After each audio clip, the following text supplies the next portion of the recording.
Chapter 8:26. My Humble House. It was a Chinese-style courtyard house that was really named My Humble Abode.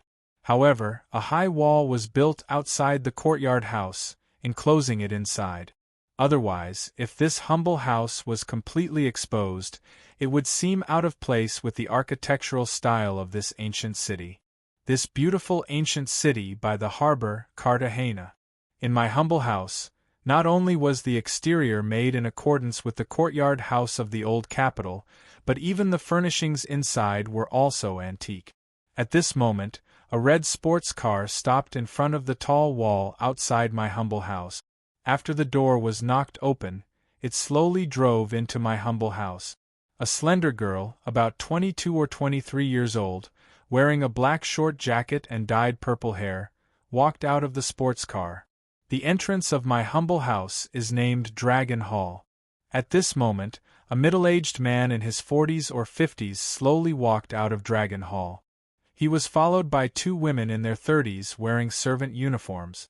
"Welcome back, Miss Ng." "Fifth uncle, where's Grandpa?" The girl called Miss Ng handed the car key to one of the maids behind fifth uncle and walked directly into Dragon Hall. "Master is in the kitchen now," fifth uncle replied. Miss Ng suddenly stopped and said in shock, "Didn't he just come out of the village? Why didn't he take a rest? Why did he run to the kitchen when he arrived at my humble house?"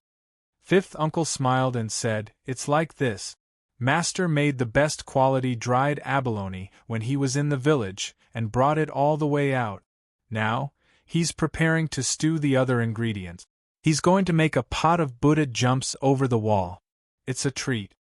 "A treat?" Miss Ng was stunned. "Who's so influential? Grandpa hasn't cooked for a long time.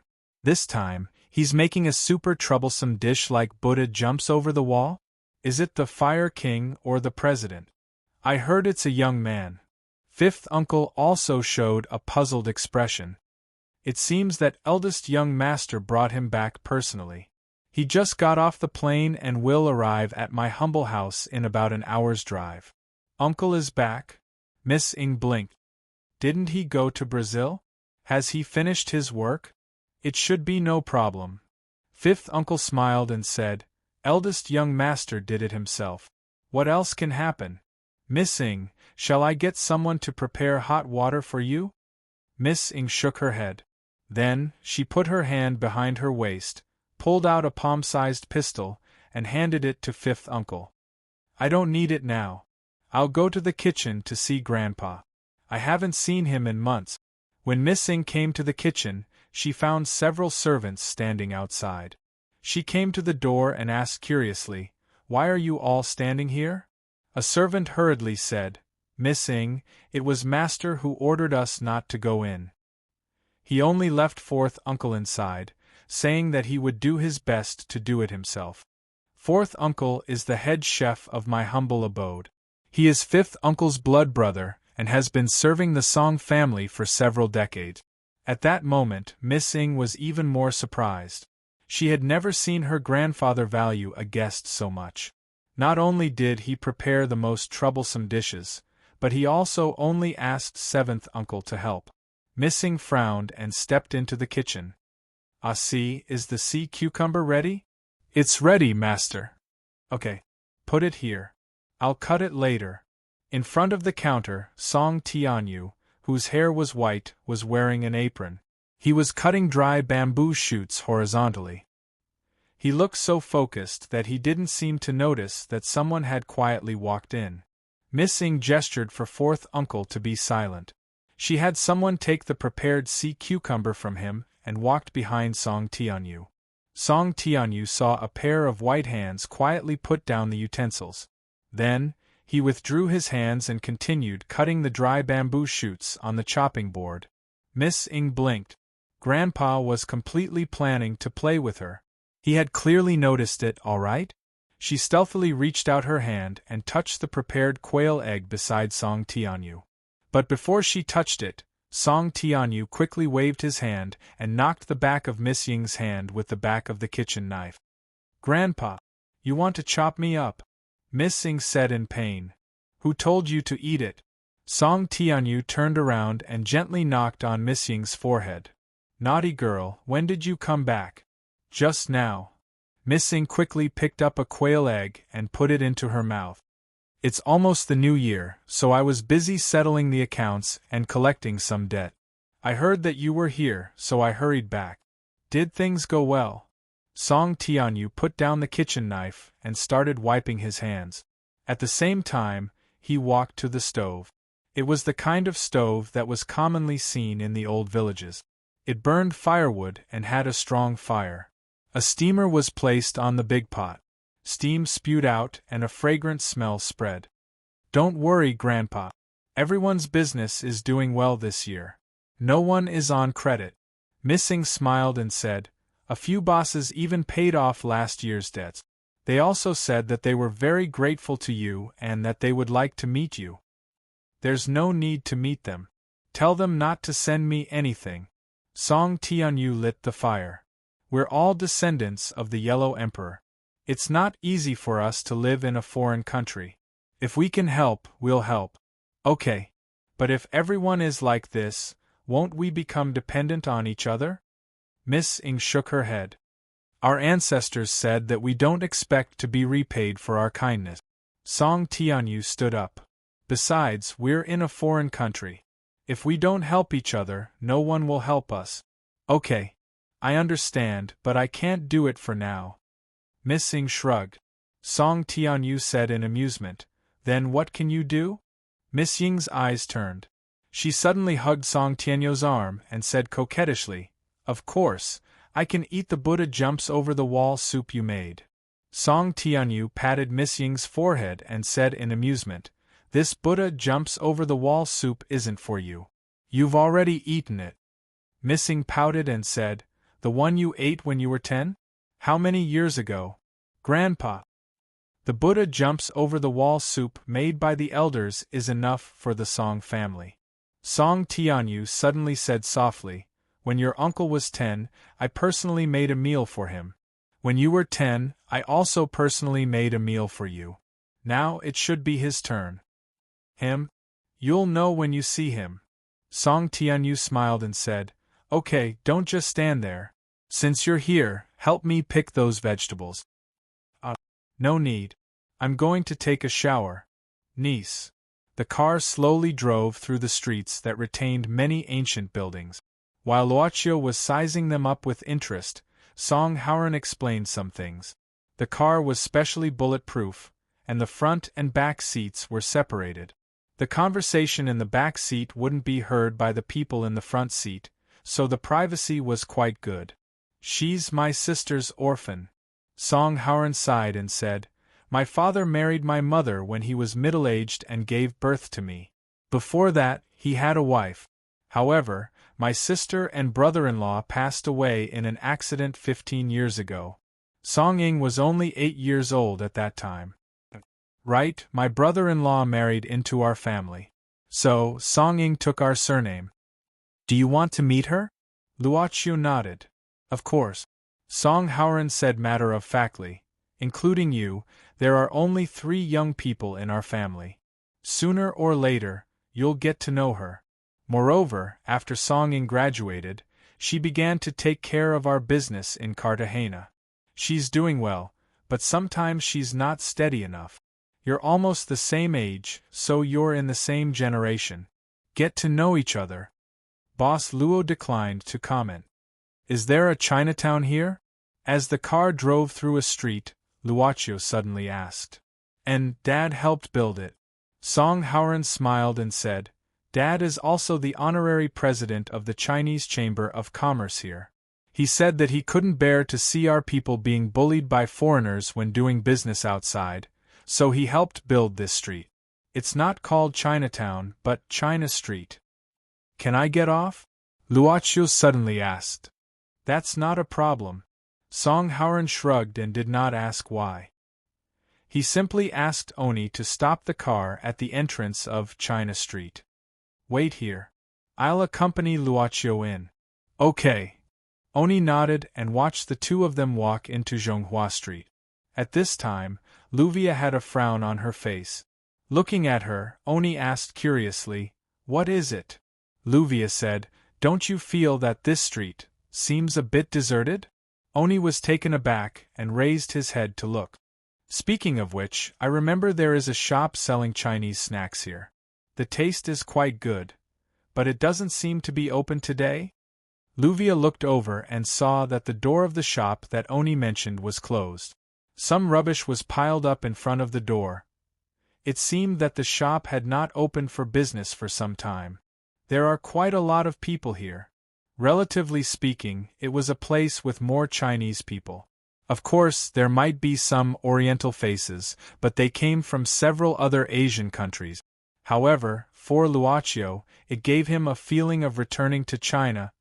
At least many of the signs were written in Chinese. Today is Saturday. There are relatively many people here. Song Hauran looked around. "I haven't been to this street for a long time. I feel that there are not as many people as before. It's probably because physical businesses are not easy to do now." Luocio replied casually. "Why? Do you want to buy something or just want to walk around?" Song Hauran suddenly asked. Luocio looked at Song Hauran. "I plan to buy some fruits." "Buy fruits?" Luocio nodded and said, "Is it strange? If you are visiting your elders, you should buy something, right? Doesn't old Master Song like to eat fruits?" "Ha ha ha ha." Song Hauran suddenly laughed. "Buy fruits, buy fruit. It's not strange at all. Fruits are good.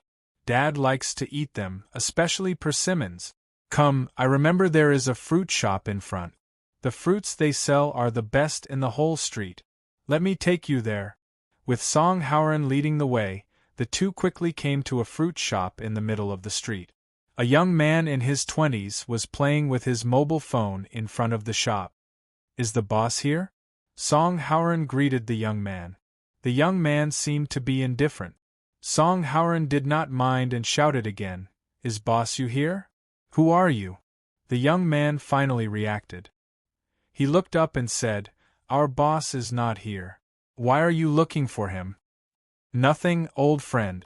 I just want to chat with him." Song Hauran shrugged. "Since he is not here, then forget it. We will just buy something. Do you sell persimmons here?" "No, we have all the ones here. Take a look yourself."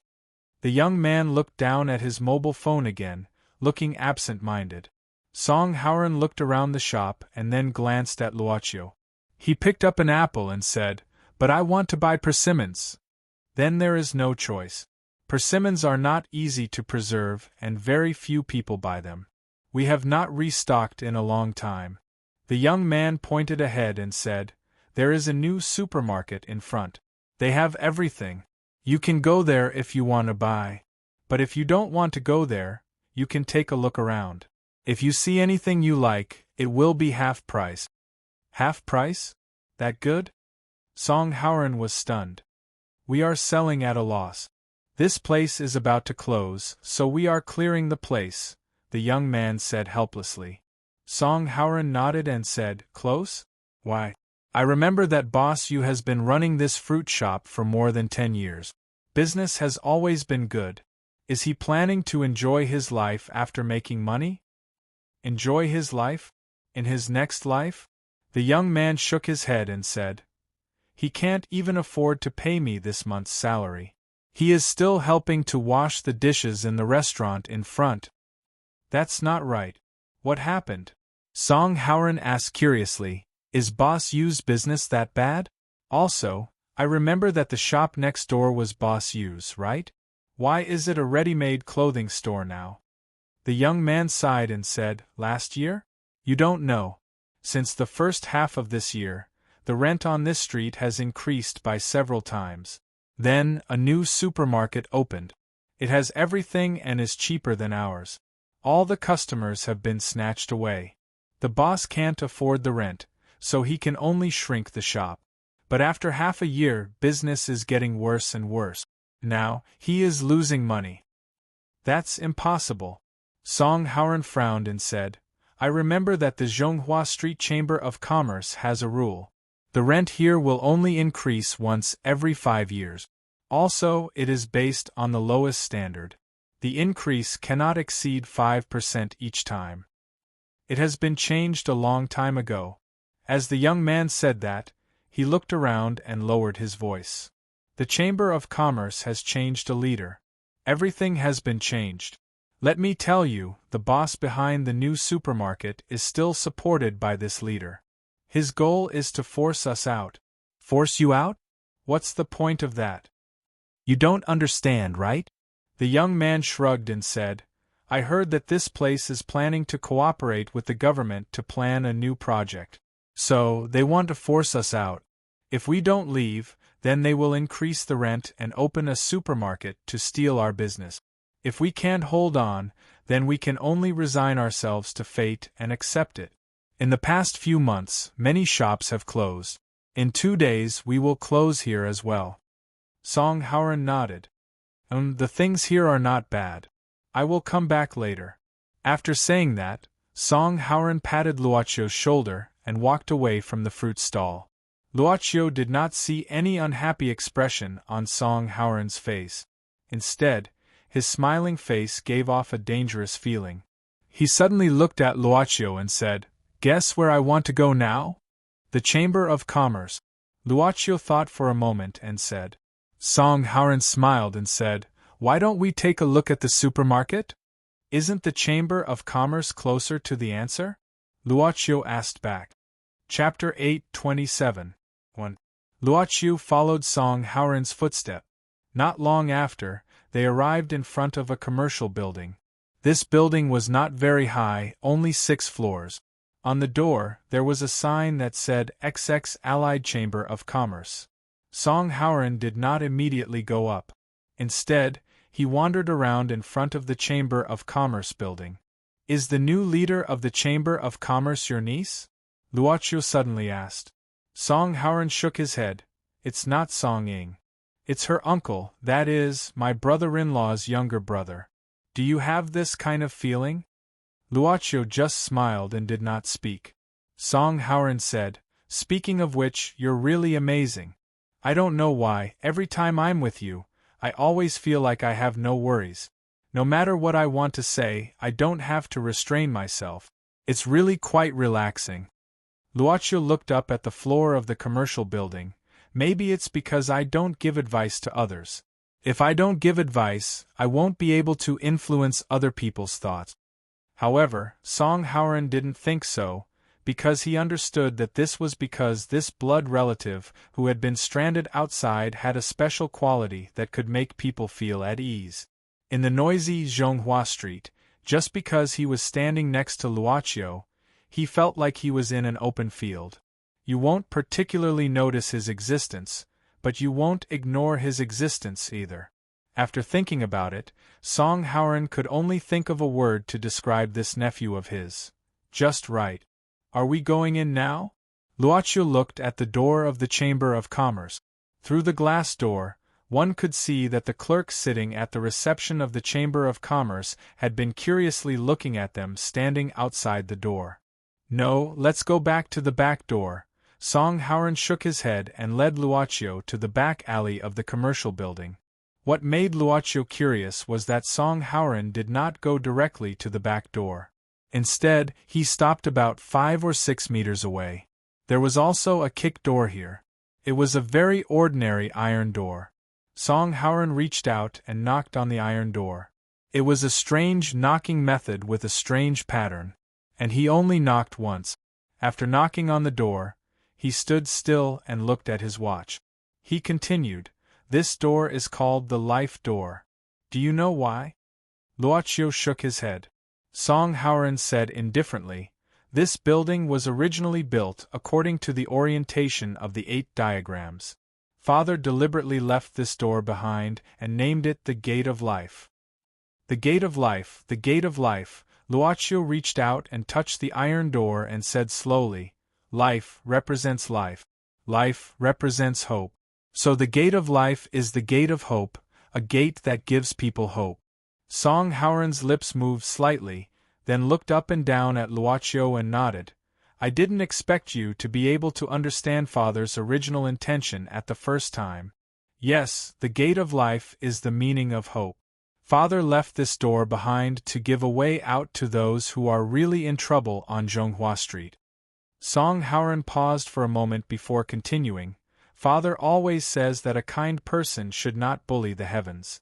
Although we are doing some bloodstained business, when it is time to be righteous, we will be righteous. Good fortune, Luoqiu nodded and smiled. Old Master Song is planting good fortune.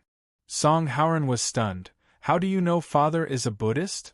Luoqiu smiled and said, there is a statue of Buddha in front of the door. Since Old Master Song is the founder of this place, I think it has something to do with it. You have good observation skills. Song Haoran looked at Luoqiu with more and more admiration. Luoqiu said at this time, since this is a gate that needs to be opened to give people hope, why are you knocking on the door now?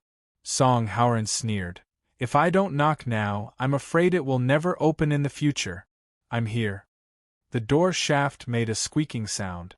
Song Haoran put down his watch, and the iron door in front of him suddenly opened. A middle-aged man in his 40s with a pair of gold-rimmed glasses appeared in front of the two, slightly out of breath. He looked a little nervous, but he hid it by wiping his face with a handkerchief. Young Master Haoran, why are you here? Why didn't you inform me beforehand and ask me to pick you up? 3 minutes and 18 seconds. Song Haoran smiled. The middle-aged man was stunned. What, 3 minutes and 18 seconds? Song Haoran said, from the moment I knocked on the door, 3 minutes and 18 seconds passed before the door opened. And the person who opened the door is you, the person in charge of the Chamber of Commerce. Tell me, should I be happy or disappointed? Young Master Haoran, there is a reason for this. I can explain. The middle-aged man quickly said. Okay, explain it to me immediately. Song Haoran nodded. The middle-aged man subconsciously said, why don't we go inside and talk? It's not convenient here. I think it's quite convenient here. The wind is cold, the water is cold, and there are few people. It's quiet enough. Song Haoran smiled and even made an inviting gesture.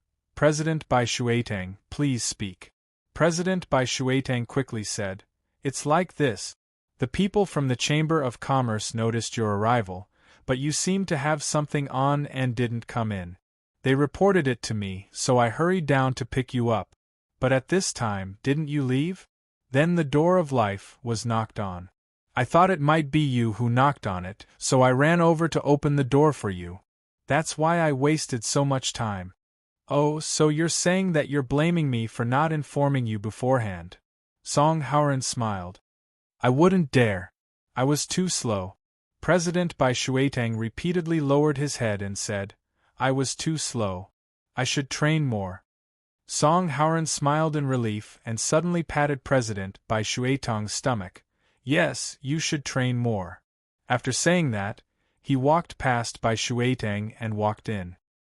His destination was the office of the Chamber of Commerce's president. Song Haoran directly sat on President Bai Shuetang's seat without saying anything. The current president of the Chamber of Commerce could only stand in front of the office desk uneasily. Bai Shuetang knew very well who Zhonghua Street belonged to. If his father was described as the emperor, then the one in front of him was naturally the crown prince, and Bai Shuetang was at most a relative. Young master, this is? President Bai Shuetang glanced at Luoqiu, who was sitting on the sofa next to him at this time. Song Haoran waved his hand and said, don't worry about him. I didn't come here today for any special reason. I just happened to pass by on my way back today, so I came here on a whim. Of course. President Bai Shuetang quickly said, it's our honor for young master to come and see this place. How is Zhonghua Street recently? Song Haoran picked up the document on the desk and glanced at it. President Bai Shuetang looked natural and said, not bad. Recently, we've invited investors to build a new supermarket. The business is very good. Supermarket?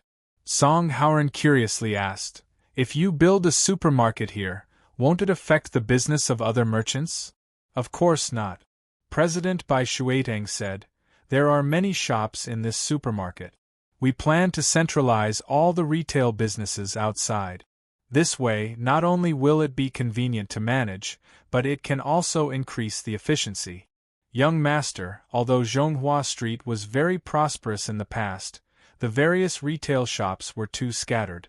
Whether it was tourists or locals, it was often inconvenient to buy things. But if you can centralize them. Oh, here is a supermarket performance report for the past 2 months. You can take a look. President Bai Shuiteng took out a few documents and reports.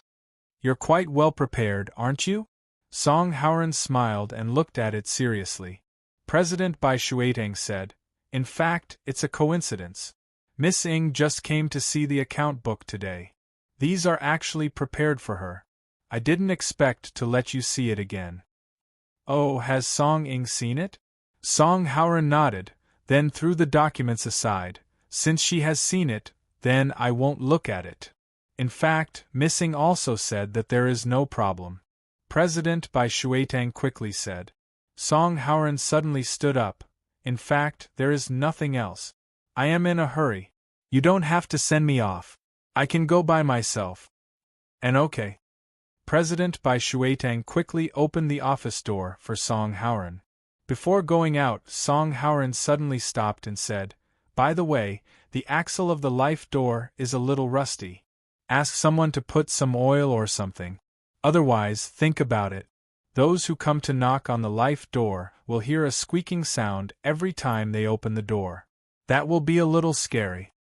I know. I will ask the master to repair it immediately. After watching Song Haoran and Luoqiu walk into the elevator, Bai Shuiteng hurriedly closed the office door and then made a phone call. Ask someone to put some oil on the axle of the life door. As soon as the call ended, President Bai Shuiteng frowned. Then, he quickly pulled open a drawer of his desk. There was also a cell phone inside. He picked it up and thought for a while. Then, he made another call. There is something. Song Haoran suddenly came. The clerk at the front desk was very curious about the 2 people who came out of the president's office. Song Haoran was the romantic and elegant type. He always had a charming and beautiful smile on his face. The clerk could not help but take a few more glances at him.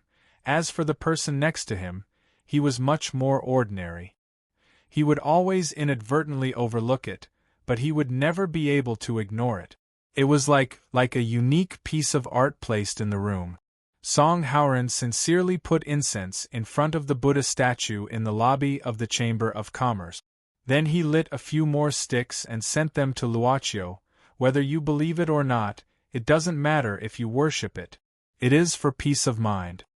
A breeze suddenly blew in the lobby, and the curling incense in front of the Buddha statue was suddenly messed up. Luoqiu held the incense and asked, "This Buddha statue has been blessed by someone?" "Yes, it is a master in Thailand. My father spent a lot of money to do it." Song Haoran nodded. "How do you know?" Luoqiu said, "Some Buddha statues that have been blessed will have more things. There is an extra magic instrument here." "You know quite a lot." Song Haoran did not care. Luoqiu said indifferently, "Because there is a very knowledgeable person by my side recently. She taught me a lot of things." "Good." Song Haoran nodded. Luoqiu extinguished the incense in his hand and put it back. He said indifferently, "Since it has been blessed, I will not light the incense. The Buddha statue has a spirit. It is better to leave it for those who need it." "Is there a need to pay attention to this?" Song Haoran was stunned. Then, he laughed and said, "Strange man, all right, we should go back. My father must be waiting anxiously. If we don't go back now, he will go crazy. Let me tell you, when my father goes crazy, it is very scary." Luoqiu nodded. "When we go back, let's buy some apples." Oni and Luvia were still waiting at the car at the corner of the street. When they saw Song Haoran and Luoqiu coming over with a bag of apples, Luvia quickly opened the back seat of the car. Song Haoran let Luoqiu sit in first, and then he walked to the other side. At this time, he whispered in Luvia's ear, "Investigate Bai Shuiteng.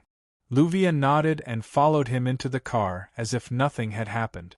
When the restaurant opened in the morning, Caroline took advantage of the fact that they were busy and slipped away quietly. As for the expressions of the restaurant staff, when they found out that something had been stolen from the kitchen, Caroline did not intend to think about it. A night's rest had restored her a lot of spirit. But she suddenly did not know where she should go. She did not dare to go back to her house. Maybe the police and Boss Boston's people would be waiting for her there. As for the hospital, she did not dare to go there.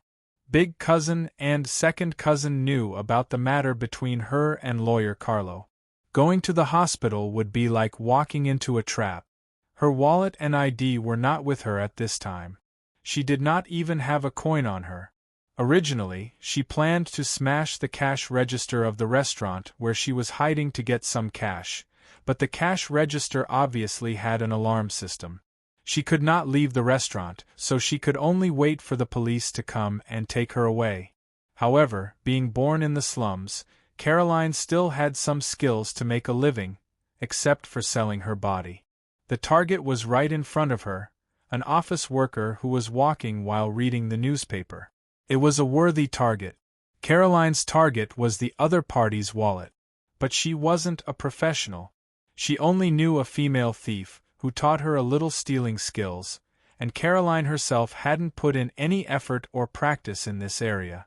Stealing was not as fast as lying in bed to make money, especially when she was still young and men liked her body. Caroline deliberately bumped into the office worker, who was reading the newspaper with his head down. She planned to quietly take advantage of the distraction of the other party's attention to pull out the wallet from his bag, but at this moment she suddenly felt dizzy. She missed the best opportunity because of this. She fell to the ground. The office worker saw it and reached out to help Caroline up. However, Caroline seemed to have lost her soul at this time, sitting on the ground in a daze. She looked ahead in a daze. A woman was pushing a stroller across the road. It was a green light and the woman was on the phone. However, at this time, a red car seemed to be unable to stop. Perhaps for some other reason, it directly hit the woman. The woman's body was knocked far away on the road, and the stroller was completely crushed into a pile of junk by the wheels. Bloodstains. Miss, are you okay? It was a call. Caroline was startled, and her whole body trembled. She stood up at once, looked at the sidewalk in front of her, and blurted out, "Help!" Only then did she realize that it was a red light in front of her. There was no woman pushing a stroller at all. Caroline rubbed her forehead. I'm fine, thank you." The office worker looked at her suspiciously and said, "Okay then, be careful." It seemed that he was in a hurry to go to work. Caroline watched the other party walk away and felt a burst of annoyance. She still failed to take out the wallet from the other party's bag and missed a good opportunity. Caroline shook her head, sighed, and planned to find a new target. Suddenly, someone bumped into her gently. "Oh, I'm sorry." It was a woman who was on the phone and pushing a stroller past her. After accidentally bumping into Caroline, the woman quickly apologized and began to talk on the phone again while pushing the stroller past. "It's nothing. I just accidentally bumped into someone. Where were we just now? Hair styling?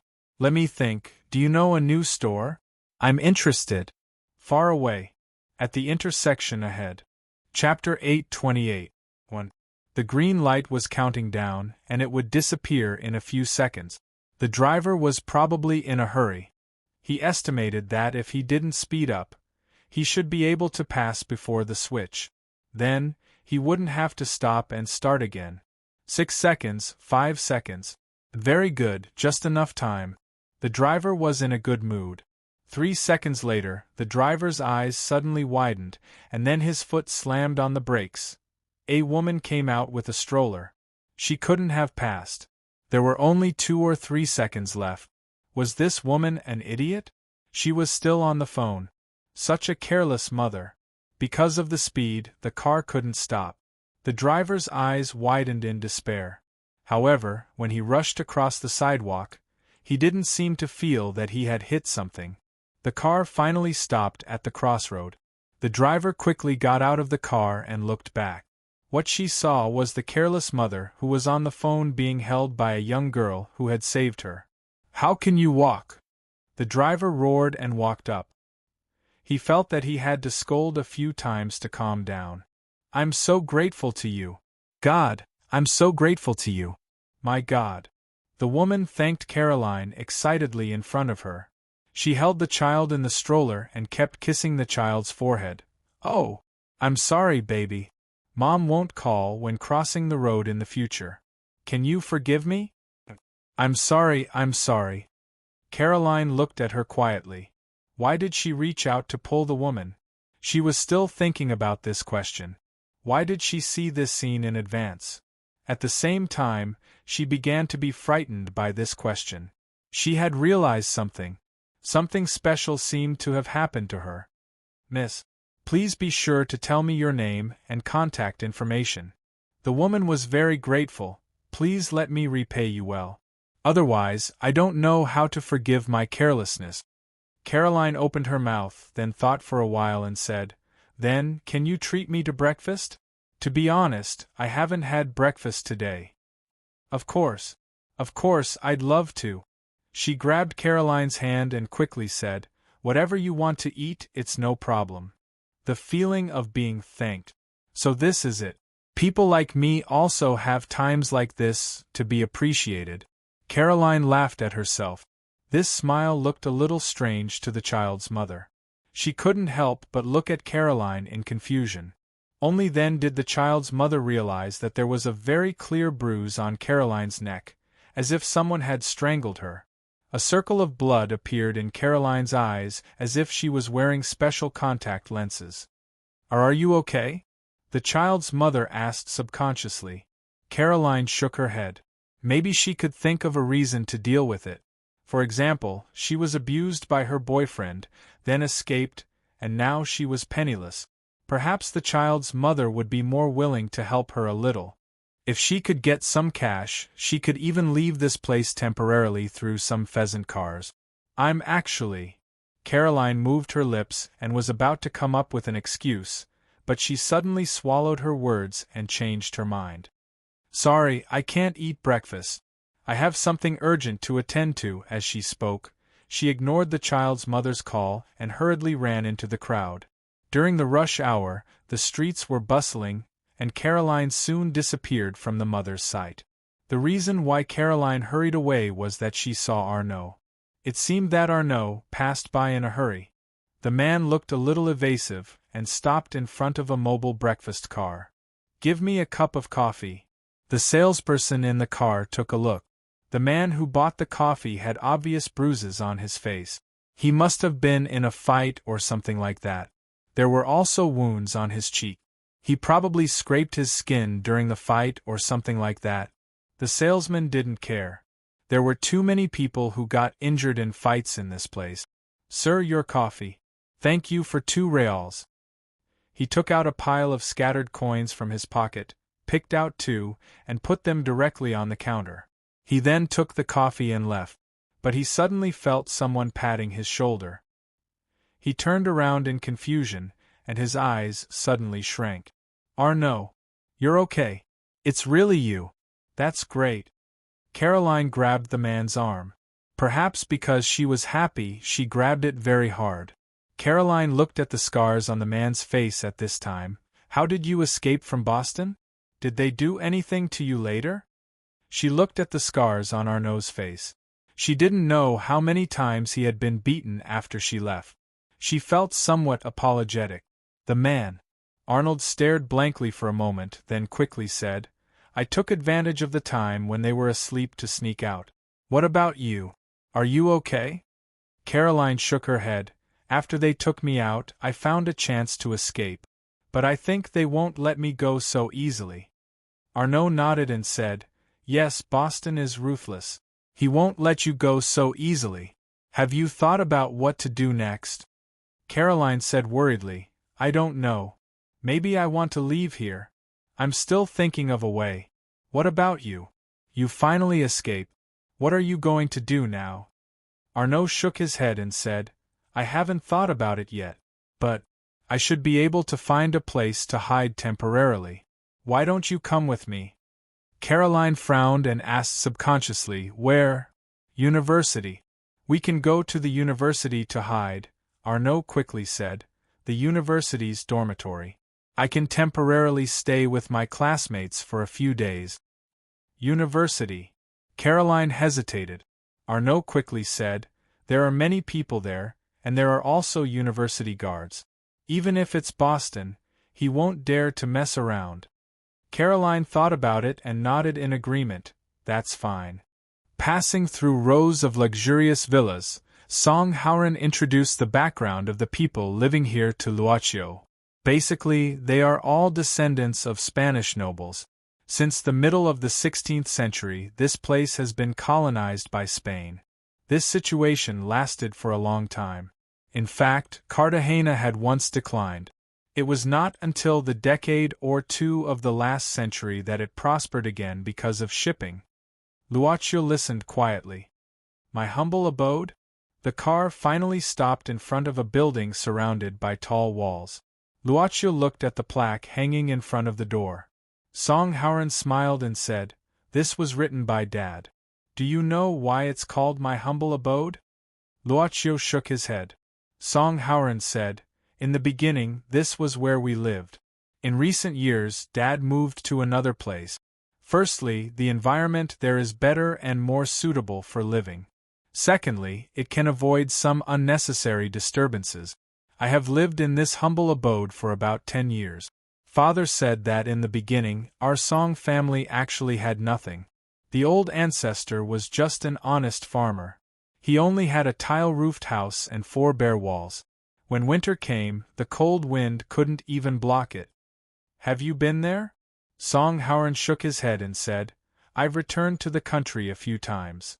There was one time when I followed my father to his hometown, but it's completely changed. All I could find was a piece of barren land. That's why this humble abode is here. Luocio nodded. That's why this humble abode is here. Song Hauran smiled and led Luocio inside.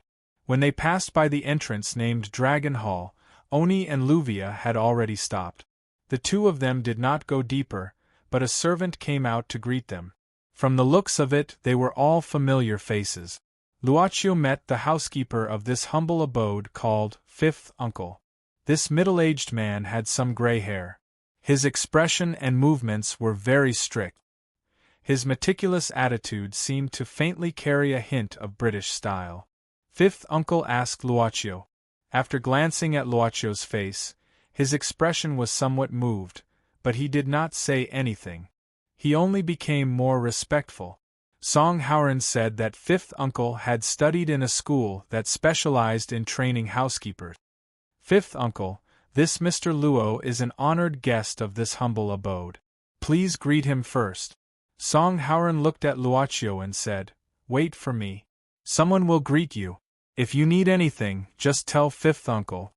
Luocio did not ask why Song Hauran left. Inside this humble abode was completely built according to the alleys of the old capital. At this time, the side hall where Luocio was at was also antique. Fifth Uncle stood in front of Luocio very respectfully. Even if he was standing, he was at the right position. Honored guest, what would you like to drink? Give me a glass of water. Luocio responded politely. Honored guest, please wait a moment. Fifth Uncle nodded without any dissatisfaction. Without any superfluous words, he turned around and walked out. The side hall became quiet all of a sudden, because Luocio was the only one here. He casually picked up a book on the shelf next to him and read it. It was History of the Ming Dynasty in the 24 Histories. Footstep. Honored guest, how can you only serve him with water? It was a woman's voice. Luocio closed the book and turned around. He saw a woman in a cheongsam with pink-dyed hair and hair tied up in a bun. She walked in slowly with a tea tray in her hands, with dimples on her face. The woman in cheongsam put down the tea tray and chuckled. Junshan's silver needle, also known as gold-inlaid jade. According to legend, its first seed was planted by a Huang and envying. It has been passed down since ancient times. The woman in Cheongsam began to take out the stove to boil water and wash the tea. Her movements were gentle, like a girl picking tea in the south of the Yangtze River. She opened her mouth slightly. One day, when the second emperor of the Tang dynasty came to court, the courtier held a cup of tea for him. When the hot water was poured into the cup, a cloud of white mist rose into the air. Suddenly, a white crane flew out of the white mist. The white crane nodded 3 times to Emperor Mingzong and flew toward the blue sky. The emperor asked why, and his courtiers answered, "It's because the water from Liui Well in Junshan was used to soak Huang Lingmao. And Huang Lingmao is what we often call Junshan silver needle." Since then, Junshan silver needle has become a special tribute tea for the emperor. She used a teacup with a fragrance. The woman in Cheongsam offered the teacup with both hands and said softly, "Smell the fragrance." Luoqiu took the teacup from the woman in Cheongsam, opened it and took a look. Then he shook his head and said, "Actually, I don't know much about it." The boss was telling the truth. Miss Maid had never brewed kung fu tea before. Boss Luo felt that the black tea and flower tea made by Miss Maid were excellent enough, so he didn't have any requirements in this regard. The woman in Cheongsam was startled when she heard this. Boss Luo drank a mouthful and said, "It tastes good. Where can I buy it?" "I'm afraid it's a little difficult. This tea was auctioned at the highest price at the tea ceremony in the tea village of Hua Nation 5 years ago. You can't buy it outside." The woman in Cheongsam smiled. "Because you're a distinguished guest, I'll take it out to serve you." "Thank you." Luoqiu nodded. The woman in Cheongsam suddenly said, "When we serve our guests, we use the service comparable to the best hotels. But in all these years, there have only been a total of 6 people, including you, who have been addressed as honored guests in my humble abode. Do you know who the first 5 distinguished guests are?"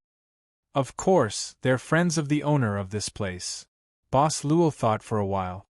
"There's a president of this country, a prominent tycoon in the Chinese circle, and a fierce and ambitious person who monopolizes the arms business of a continent. They're all people who can cause an uproar in the outside world with a stomp of their feet. Then, as the 6th distinguished guest, who are you?" Boss Luo said directly, "I recently took over a small shop. I usually sell things that others need." The woman in Cheongsam raised her face slightly. "What do you mean by that?" Boss Luo said, "It means that I sell a little bit of everything." "Do you have a business card?" she continued to ask. Boss Luo shook his head and said apologetically, "I don't have a business card. But I do have a voucher for guests, but I don't plan to give it to you yet. Miss, you seem to be in good condition and you don't lack anything. So, I'm sorry." "Is that so? That's a pity." The woman in Cheongsam smiled and said indifferently, "Then, please take a seat, distinguished guest. I'll go out." Just like that, she flew away. Boss Luo smiled and sat down. Then, he held the teacup in his hand and looked at it. After that, he looked at the Junshan silver needles that hadn't been used up. He wiped the utensil with his hand and a container full of tea leaves appeared on the saucer. "Well, it should last for a long time." Boss Luo smiled and snapped his fingers. The container full of tea leaves disappeared. Only a glass container appeared on the open club cabinet on the stairs. "Has someone been here?" At this time, Uncle Wu came in with a cup of water in a plate. He looked at the set of tableware beside Luoqiu and frowned.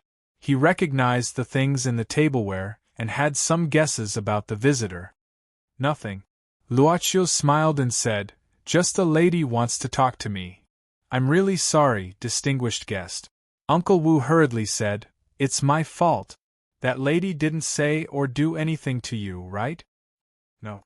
Boss Luo shook his head and said, "If you have time, help me thank her for the tea and tell me some stories." Of course. Uncle Wu nodded.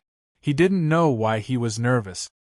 He felt that this young man was more nervous than old Master Song when he was angry. It was like the sea, a boundless sea that hid the undercurrents and whirlpools in the uninhabited land. Hopefully, Missing didn't have any conflicts with this distinguished guest. Dad's Buddha jumps over the wall. Song Howren personally sent a distinguished guest, and this young man's physiognomy. Uncle Wu had some guesses in his heart. Yen yen yen yen. Chapter 829. 1. Song Tianyu took off his apron when all the processes were done. He instructed fourth uncle in the kitchen, washed his hands, and walked out of the kitchen. Outside the kitchen was an independent courtyard with a small vegetable field. When Song Tianyu came out, he found that Song Howren had come back at some point. He had fetched a bucket of water and was watering the plants in the vegetable field. Song Tianyu smiled and quietly walked behind Song Howren with his hands behind his back. He's back. Yes, he just got back. Song Howren squatted down and reached out to pluck the spoiled leaves. He said, "Our family's vegetable field doesn't use any herbs. The vegetables produced are natural and healthy. However, there's one thing that's not good about it, and that's that it's easy to get these kinds of worms." Song Tianyu glanced at him and said indifferently, "You seem to have something to say to me?" Song Howren shrugged. "No, I just suddenly felt a little sentimental." Song Howren stood up and stretched. He turned around and glanced into the kitchen. He smiled. "I haven't cooked for many years. You don't have any skills, do you? Stinky brat." Song Tianyu scolded with a smile. "I went to Zhonghua Street on my way here." Song Howren suddenly said, "Luochu said he wanted to buy something so that he could visit. That's thoughtful." Song Tianyu was stunned for a moment. Then, he smiled. He was very happy to hear that a descendant of the Song family would do such a thing. Although it was very likely that this was just human nature and courtesy. But when one was old, it seemed that this was what they wanted to think and think about. He spent a lot of money. Song Tianyu shook his head. Song Howren said coldly, "He only bought 2 pounds of apples." When Father Song heard this, he was stunned for a moment. Then, he burst out laughing. He looked at the vegetable field next to him, and smiled without saying anything. Song Howren continued, "Gate of life, gate of life. Life means to live. Life means to have hope. Therefore, the gate of life is the gate of hope, the gate that gives people hope." This was what he had overheard. Song Howren spoke slowly, word for word. Even the tone was almost the same. Song Tianyu cast a puzzled look at him. Of course, he knew what the life gate meant, because it was a gate that he had specially created. Those were Luochio's exact words. Song Howren shrugged. "I just brought him there on the way and mentioned the name of the gate of life. That's why he said those words." Song Tianyu raised his head and looked at the Qingtian white clouds above his humble abode. After a long time, he let out a sigh of relief and said softly, "This Buddha jumps over the wall soup, he can withstand it. Come, bring me to see him." Old Man Song suddenly became full of energy. Ever since he left the village, he hadn't stopped to rest at all. In fact, in order to prepare the ingredients for the Buddha jumps over the wall soup, he hadn't rested since yesterday. The cooking of high-quality dried abalone took a long time, and Old Man Song had strictly requested that he do it himself. Song Howren knew how tired Old Man Song's body was, but he also knew what supported him. It was an obsession that had persisted for decades. "Have you taken your medicine today?" Song Howren asked softly. "Don't worry, I still want to live for a few more years." When Song Howren accompanied Song Tianyu to the side hall where Luochu was standing in front of the bookshelf, flipping through something. Fifth uncle was a professional housekeeper with excellent hearing. When Song Tianyu appeared, he moved, but Song Tianyu shook his head slightly and told fifth uncle not to make a fuss. He slowly walked to the bookshelf and looked at the neat rows of books on it. There was one book missing. It was the one in Luochio's hand. "Do you like to read the history of the Ming dynasty?" Song Tianyu asked abruptly. "Not really." Luochiu closed it and explained, It's just that this book is a little damaged, so I'm interested in reading it. For the first time, Song Tianyu sized up Luoqiu. He was already 60 years old, but his rocker was very straight and gave people a sense of toughness. Song Tianyu muttered, "Because it's damaged?" Luoqiu nodded. "If it's not often read, it naturally won't be damaged. The fact that it's often translated means that someone likes it and that it's valuable to be read often." Song Tianyu said indifferently, "But it's also possible that it's just an individual person's interest. Some people like it sweet and some people like it salty, but it's not necessarily what you like." Luoqiu said, "But whether you like it or not, you'll have to try it yourself to know." Song Tianyu suddenly stretched out his hand, and Luoqiu directly handed the history of the Ming dynasty to Song Tianyu. Father Song casually flipped through the pages and suddenly asked, "Tell me about the dynasty?" Luoqiu shook his head. "I'll only read, not comment." "The onlooker sees more clearly?" Song Tianyu stared. Luoqiu said indifferently, "It can't be considered a trap." Song Tianyu nodded. "That's right. Even the most complete historical materials can't completely show the truth of a dynasty. Later generations can write something infinitely close to the truth, but it's still not the truth. For example, the Along the River during the Qingming festival is just a corner of the era.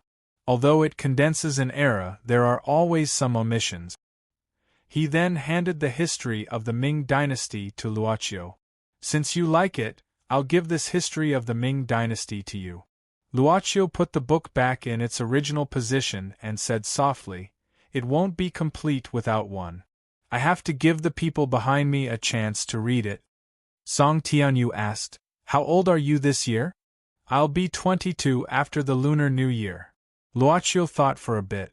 "I was born in the first lunar month. Come, I'll take you to see something." Song Tianyu nodded and turned to leave. At the door, Song Haoran saw this and hurriedly waved at Luoqiu, indicating for him to follow him. The boss nodded, but before he left, he put the lid back on the teacup. Fifth uncle, the butler, had sharp eyes. He glanced at him and didn't say anything, but details could reflect a person's character. He couldn't tell that this young man was pretending at all. But this was the most frightening thing. Fifth uncle didn't know what kind of education was needed to produce such a young man who was perfect at everything. What was even more inconceivable was that no matter who it was, they could feel a sense of closeness to him. Inconceivable. Fifth uncle suddenly sighed beside Song Haoran. Song Haoran asked curiously, "Fifth uncle, what's inconceivable?" Fifth uncle joked, "If this guest was a woman, I could describe her as a secluded orchid in an empty valley. But as a man, I really don't know how to describe her." "Fifth uncle, so you have this kind of interest." Song Haoran was stunned and then sighed. "This is why you've been single for more than 40 years. Young master, the layout of the house seemed to be much larger than it looked from the outside. This was probably due to the designer's grasp of the space structure." Song Tianyu brought Luoqiu to a locked room in the deepest part of the house. In the olden days, large families would set up mourning halls in their houses, and there was such a place in the house. Song Tianyu pointed to a neatly arranged memorial tablet in the mourning hall and then said to Luoqiu, "Our Song family can be traced back to the northern Song dynasty." "Zhao?" The owner looked at the memorial tablet hanging at the top with the words, "Zhao Taizu Rui Xian Gong" written on it and was slightly stunned. As if he knew Luoqiu's doubts, Song Tianyu said seriously, "Rui Xian Gong is a descendant of Song Taizu's second son, Yan Wang. In other words, our Song family is actually a descendant of Song Taizu." Later, when the dynasty changed, Rui Xian Gong wanted to restore the family, but he couldn't win against the vicissitudes of the world. In the end, he was disheartened and died in depression. His descendants gradually gave up on this idea and changed their surnames. We took on the surname Song Wei as a memento. Over the past 1,000 years, the Song family had almost been destroyed several times, but it wasn't over yet. Until now, we've finally left some descendants. Since you're a descendant of my elder brother, you have to acknowledge your ancestors. So I want to tell you this. We're actually from the Zhao family. Luoqiu nodded. He was indeed a little surprised by the origins of the Song family, but he quickly recovered. Song Tianyu had been observing Luoqiu's expression.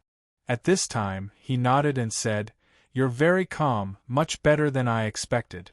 When your uncle Song Haoran first heard it, he wasn't as calm as you are now." "Dad, it's not fair to compare a 10-year-old to a 22-year-old. Song Haoran chuckled. Song Tianyu just waved his hand, but he couldn't hide the doting in his eyes. Song Haoran was his only son when he was old. Naturally, he treasured him a lot. "My grandfather, how did you get separated from him?" Luoqiu asked at this time. Song Tianyu sat down and recalled something. At this time, Luoqiu saw something called age on Song Tianyu. Old people all had this kind of thing. At that time, the era of turmoil and chaos had just ended. A new country was established, and all kinds of things were being done. But in fact, there were still many places in the country that hadn't been liberated. Song Tianyu was silent for a while before he continued. "In fact, if we hadn't been invaded at the beginning of the Republic, perhaps my grandfather would have just been an honest teacher. But life was pressing, and a scholar without the strength to fight a chicken threw away his books and picked up a gun. He was still able to make a small career. There are many things that I can't remember clearly now, because at that time I was too young." His father was silent for a long time. At the beginning, the Song family was just a small local warlord, carefully surviving in the cracks of many forces. We didn't want to get anything. We just wanted to protect our home, so we got armed. But when the torrent of the era came, no one could stay out of it. Your grandfather was much older than me. An elder brother is like a father. I spent my childhood with your grandfather. He taught me to memorize the 3-character classics, taught me how to ride a horse, read historical records to me, and quietly sneaked out with me to play. We hunted together and watched Shaoxing opera together. Those were the most precious days of my life, carefree and worry-free. Later on, when the new country was established, the helm of the Song family was handed over to my father, your great-grandfather. Your great-grandfather didn't want to accept anything like the founding of the country. He just wanted to retire and live a peaceful life. But our Song family still encountered a disaster. At that time, the situation was still very tense. Although the old forces retreated overseas, a large number of spies remained and destroyed the hard-won peace everywhere. Our Song family was framed. Father Song was silent for a long time. The truth of this matter hasn't been accurately determined yet.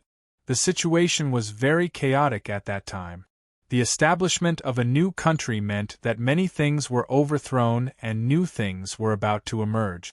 I never doubted the spirit of the soldiers who used their blood to liberate the country. But you also have to understand that at the beginning, all of us had different backgrounds, and our thoughts weren't necessarily the same. My father didn't want to belong to some people's camp, and the consequences were predictable.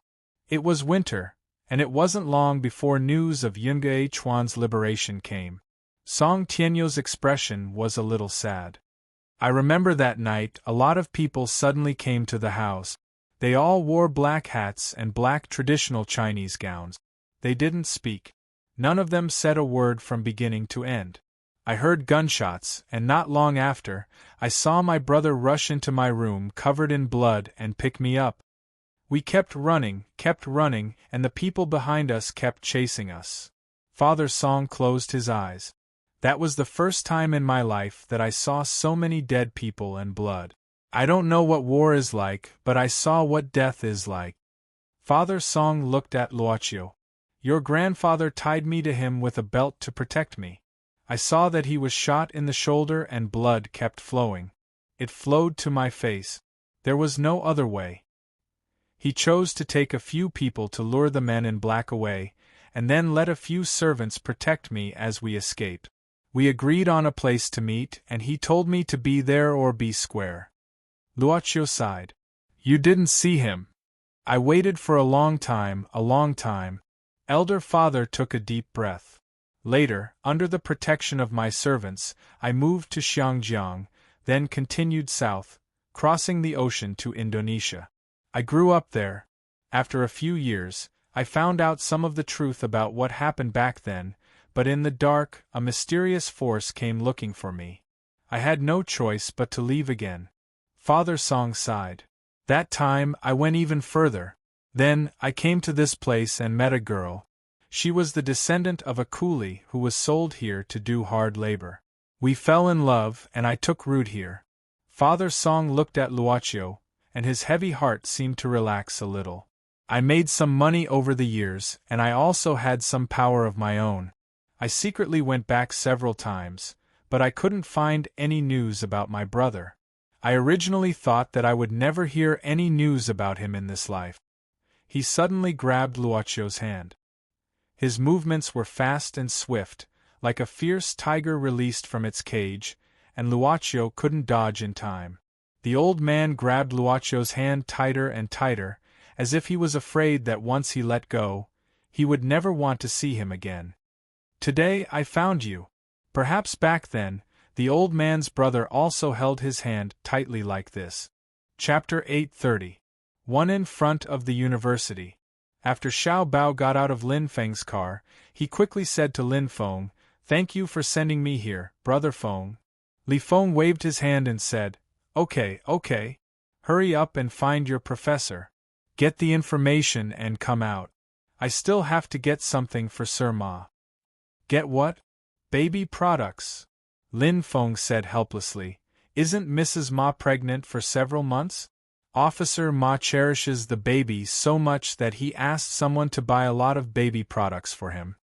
Xiao Bao laughed and said, "When did your department become so idle? The future star of the criminal investigation team actually has to run errands to buy baby products?" Lin Feng reached out and knocked on Xiao Bao's forehead. "Aren't you playing fantasy games in the office every day? Do you still want to go in and find the professor to get the things? Otherwise, I'm leaving." "It's Professor Ouyang," Xiao Bao quickly corrected. "He is our section chief Qin's teacher. He is a very powerful forensic doctor. He came here to teach after retiring a few years ago." Okay. Ouyang is Ouyang. Go quickly." After Xiao Bao gave Lin Feng the greeting of the third finger, he hurriedly ran into the university campus. This time, he came over because he recently encountered a more difficult case. Xiao Bao heard that Professor Ouyang had handled similar cases before, so he specially came to look for information. Now that Section Chief Qin was on an indefinite leave, Xiao Bao could only rely on himself. This was Section Chief Qin's teacher. In Xiao Bao's view, he was a grandmaster-level figure, so when he arrived at the door of the office, Xiao Bao quickly tidied up his clothes. "Professor Ouyang has something to do. This is what he told me to give you." However, Xiao Bao saw a young female assistant. Xiao Bao was disappointed for a while. He had to sigh, then took the information from the other party and said, "Aya, you look so familiar? Did you graduate from 4 realms? I seem to have seen you somewhere." "I'm from 5 realms. So it's junior sister, since the ancestral master didn't see it. Then I'll just flirt with her." Xiao Bao blinked. Can you help me get something? These things are a little heavy." The female teaching assistant pointed at the few boxes beside her. Xiao Bao immediately patted his chest and said, "No problem." So the two of them left the office. When the office door closed, another door in the office also opened at this time. A man in a black suit took a peek and then closed the door. In this office, a bald old man was staring at him in horror. He was tied up with a rope, and there were 2 men on his left and right who were holding down his shoulders. The man in a black suit was playing with a dagger at this time. He sat on the office desk and said indifferently, "Professor Ouyang, let's continue to discuss the previous problem." He asked someone to tear off the tape on Professor Ouyang's mouth. Professor Ouyang said in horror, What do you want to do?" Is it kidnapping? The man said, I have just explained the purpose of our visit. We just want to ask Professor Ouyang some questions. After that, Professor Ouyang will naturally be safe. So, I hope you can cooperate. The bright dagger reflected the sunlight outside and shone on Professor Ouyang's eyes. Professor Ouyang said in panic, What do you want to ask? I don't know if Professor Ouyang still remembers the hijacking of a cash truck about 4 years ago? The man bent down. At that time, the case was very sensational. A total of 7 criminals carried a lot of weapons and had a shootout with the police. Many people had died, including a policeman named Luoqi. Professor Ouyang, you were still working in the bureau at that time, right? Don't tell me you have no impression of it at all? I have an impression. Professor Ouyang's face changed slightly, and then he quickly said, Comrade Luoqi was a very good public servant. Why do you ask about him? The man moved the dagger to Professor Ouyang's face. I heard that the autopsy report at that time said that Luoqi was shot 7 times. 6 of them were not fatal, but one of them was directly hit in the heart. It's a pity that such a good policeman died because of this shot. Yes, it's really a pity. Professor Ouyang nodded, but his eyes couldn't leave the dagger on his face. I heard that you personally examined Luoqi's body, right? Professor Ouyang nodded nervously. The man suddenly said, Not long after that, you applied for retirement. But at this age, retirement seems to be a matter of course. Then you came to this university and became the dean of the forensics department. Well, your wife is also a university teacher, and she has graduated now. You have a daughter who works in a state-owned enterprise, and your son-in-law is a sales manager in a 4S store. Oh, by the way, your grandson is about to enter high school, right? What do you want to do? Don't hurt my family. Professor Ouyang hurriedly struggled. The man pressed down with both hands. Don't be agitated, listen to me first. It's reasonable to say that your family is really good, and can be considered to be happy. But it's very strange, Professor, how can you have your own villa abroad? And the value is not low. Well, let me think, according to your salary, your pension, and your entire family's income, I'll give you double. He smiled and put his face close to Professor Ouyang's face. It seems that it's not enough?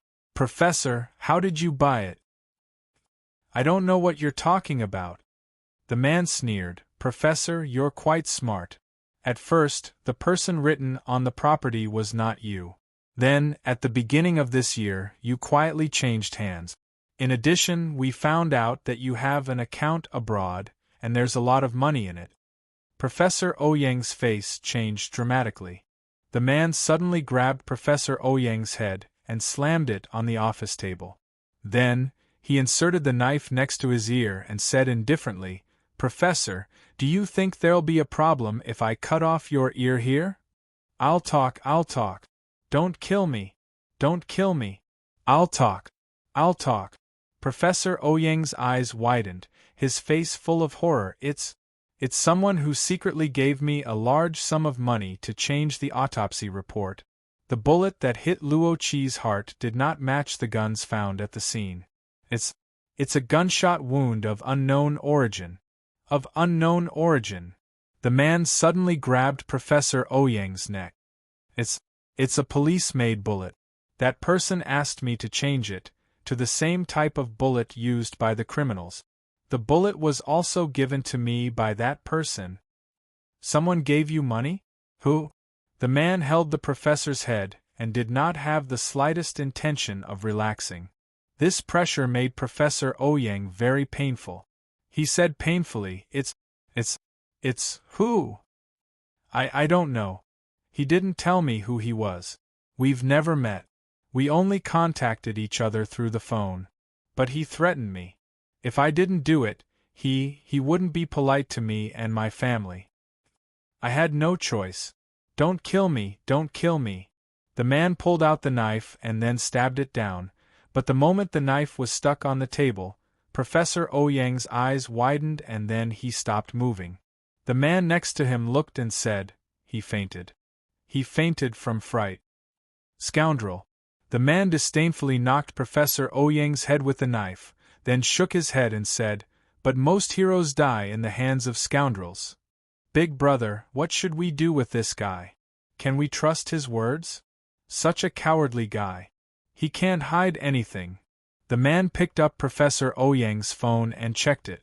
Then he sneered, "As for how to deal with it, oh, this professor is quite flirtatious.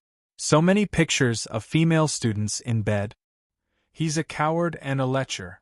Then let this Professor Ouyang become a celebrity." The man gave the phone to his subordinate. "Deal with it. I'll go back and report to Manager Shi." The man quickly went out of the university gate and then got on a black Bentley. The person waiting in the car was Shi Shiji of Zhang Group. He looked at the man and said indifferently, "Long, how did it go?" The man. Long said quickly at this time, "There's something wrong with this old man." Long told him the situation and then said, "This guy fainted from fright. We're just scaring him a little. How can it be our turn to do something that involves blood?" Shi Shiji nodded. "If it weren't for the fact that Director Gao looked a little unnatural when I accidentally asked him about it during breakfast the day before yesterday, I wouldn't have been able to trace it back to Professor Ouyang."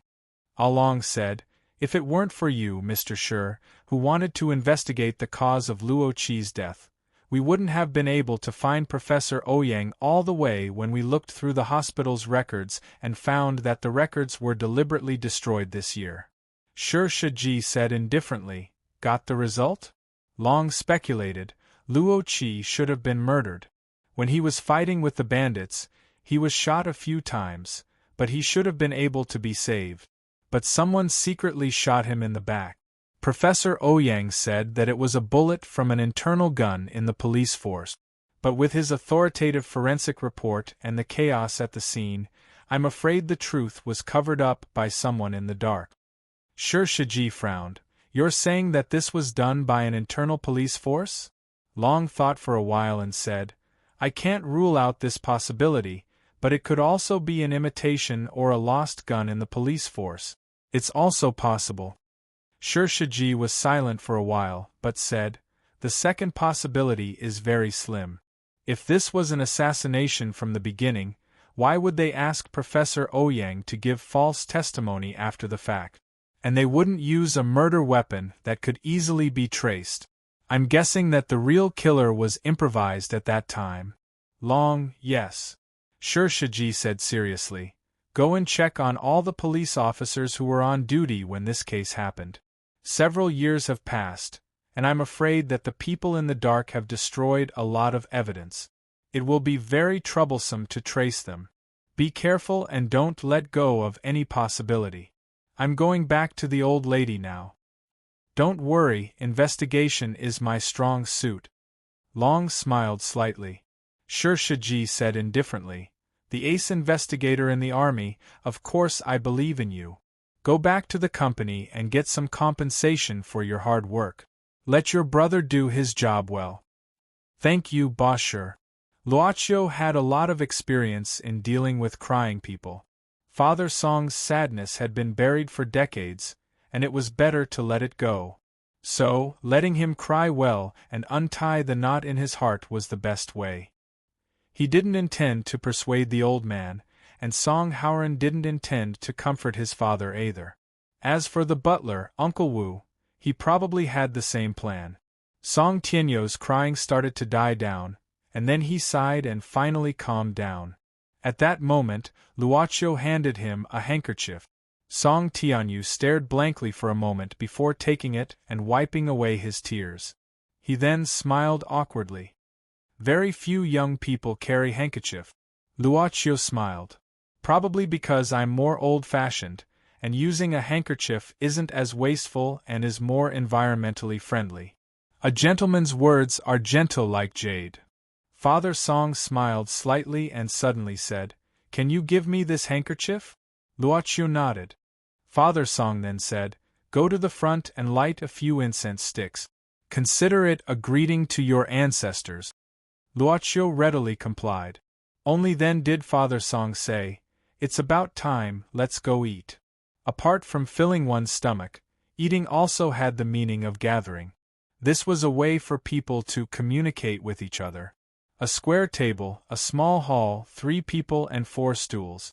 There seemed to be one person missing, probably the niece Song Howren had mentioned before, Song Ying. Grandfather, uncle. Not long after Luochio and the other 2 sat down, a clear and melodious voice came from the side door of the small hall. It was still that very well-tailored Cheongsam, and the pink hair that was immediately noticeable. But because of the lighting, there seemed to be a hint of purple in the pink. Under the light, the color changed wonderfully from different angles, constantly changing.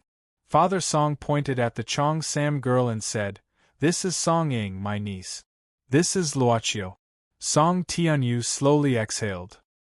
"He's my elder brother's grandson, a direct descendant of our Song family." Fifth uncle's heart trembled slightly. Even though he had already guessed this before his father had brought him to the morning hall, and his words in the morning hall had also proven this point, it was still Father Song's words that were the most shocking. Because Song Tianyu's words directly established Luochio's status in the Song family far away in South America, the eldest son and grandson. Song Tianyu was a person who attached great importance to traditional etiquette, and it hadn't changed even after so many years. Even though he had single-handedly created a new Song family empire, he had never said that he was the head of the Song family in front of the people closest to him. Father Song said that this belonged to his elder brother, and he was only giving it to his elder brother to take care of and take good care of. Because without his elder brother, there wouldn't be him. Song Ying, we've met. Chapter 831. Old Man Song was a traditional person, but that didn't mean he couldn't accept new trends.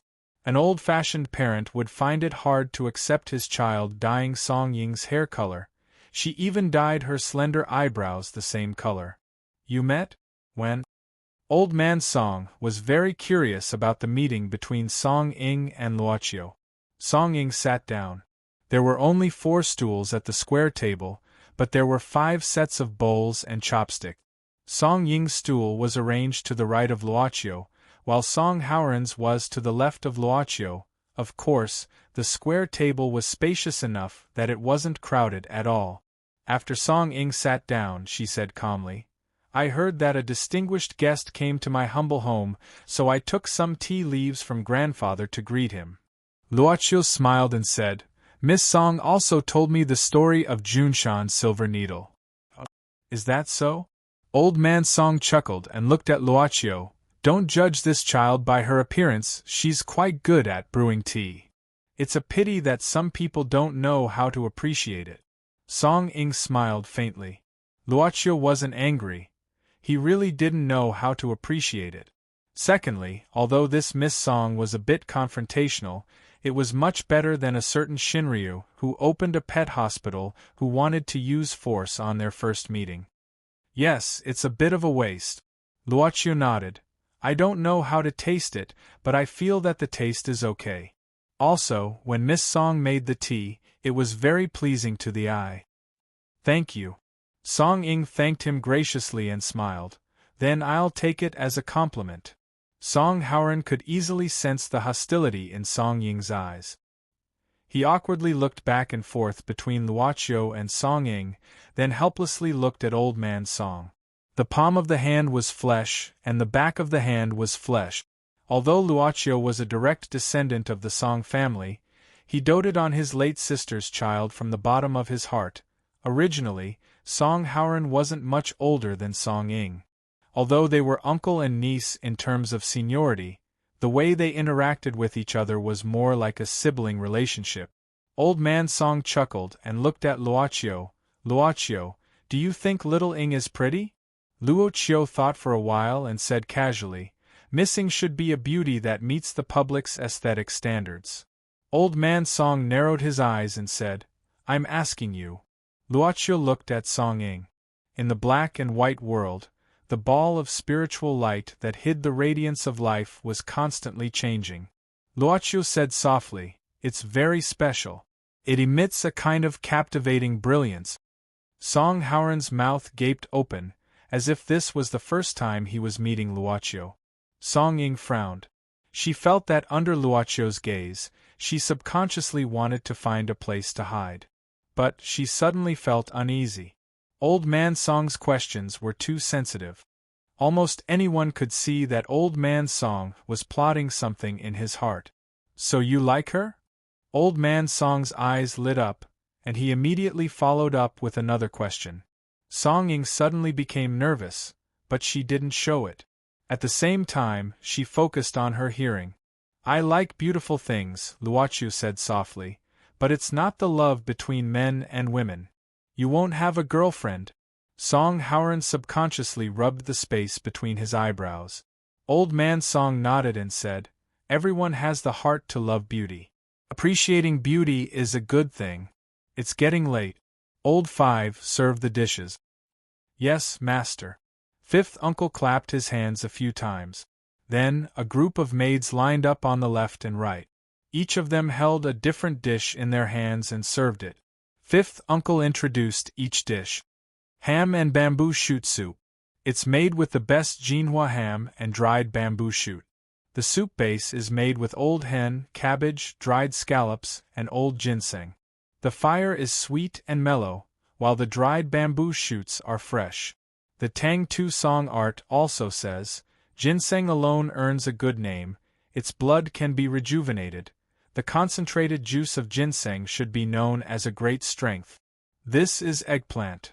It's dried eggplant that has been cut into slices and pickled with vinegar.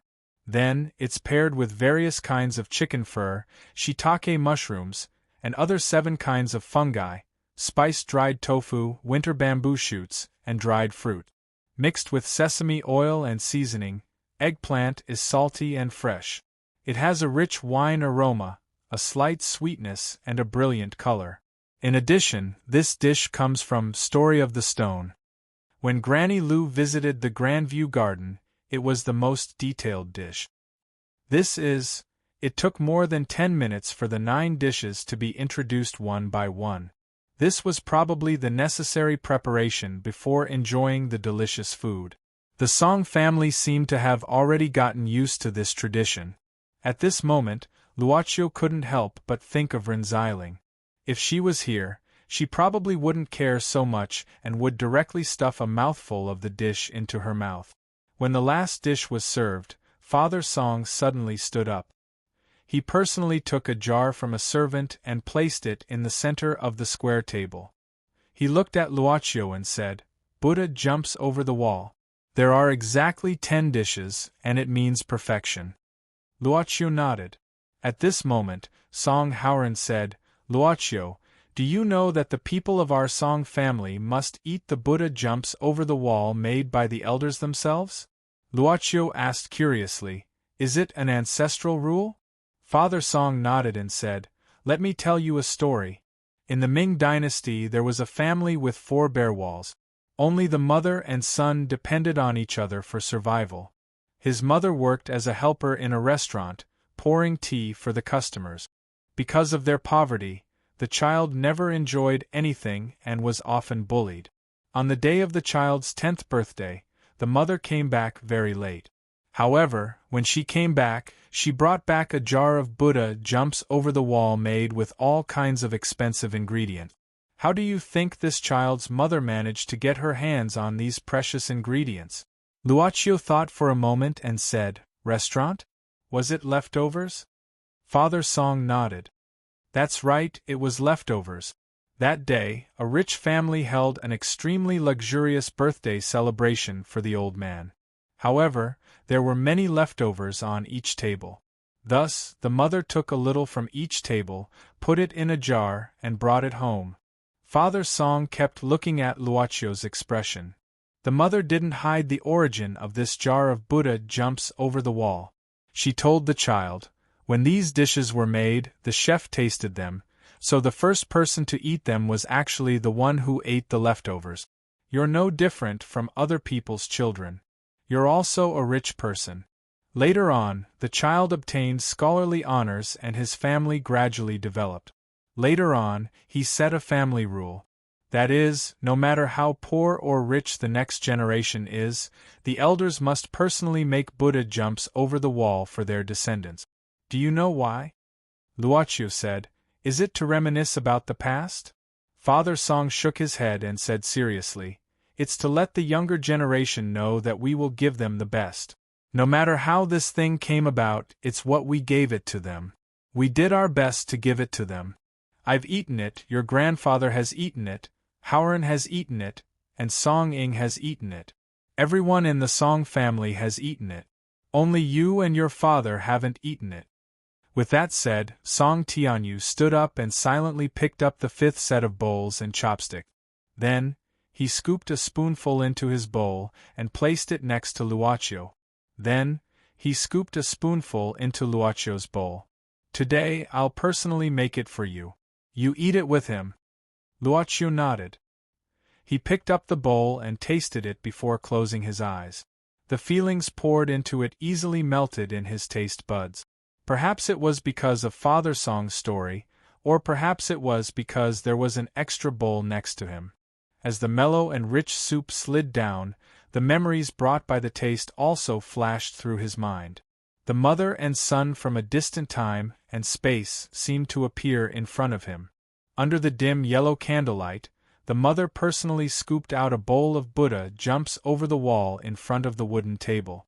She continued to sew the child's clothes, and he ate with relish. Riches and honor were far away, but the warmth brought by the candlelight was right beside him.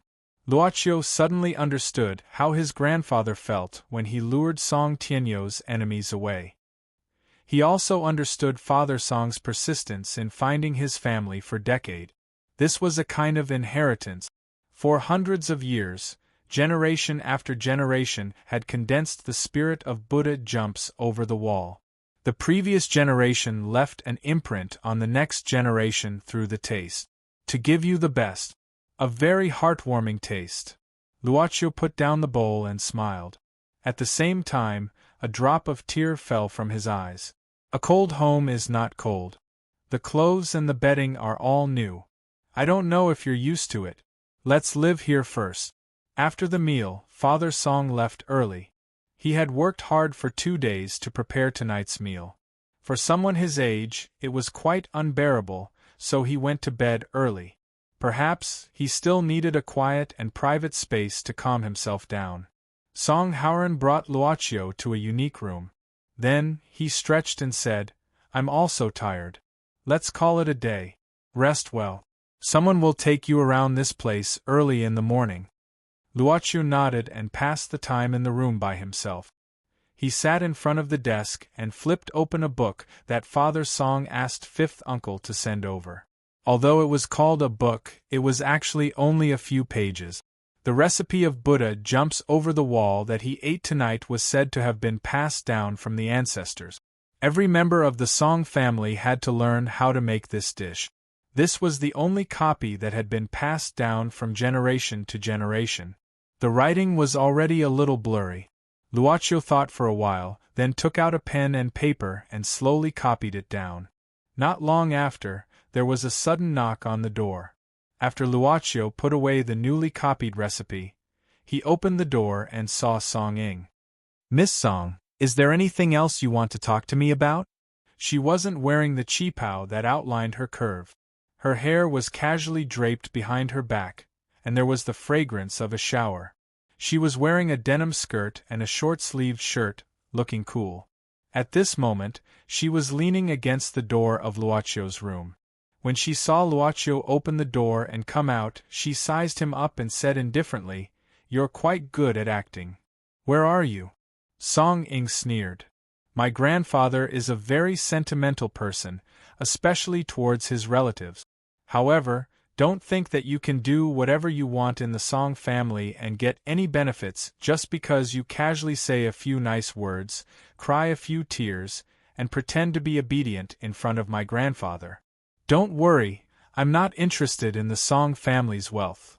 Luoqiu smiled. "I just want to know more about my grandfather. That's why I came here." "Is that so?" Song Ing said indifferently. I wonder if you can still say such pretty words after truly understanding our Song family's wealth and power? It's already so late. Looking at Miss Song's attire, are you planning to go out? Then I won't disturb you, Luochu said coldly. Ignoring Song Ying's expression, Luochu closed the door with both hands. But the moment the door was about to close, a white palm was placed across the gap. Luochu asked, "Is there anything else?" Song Ying said indifferently, "Grandfather asked me to be your tour guide tomorrow and have a good tour. But there's nothing to see during the day. Let's go now." Now? Song Ying blinked and said, "What, are you afraid that I'll eat you up? You can see more things at night, but if you don't want to, that's not a problem. I'll still find you a tour guide at the travel agency tomorrow. Don't count on me because I still have a lot of work to do." "Okay, then I'll have to trouble you, Miss Song." Luochu nodded. "Call me Song Ying," Song Ying said indifferently.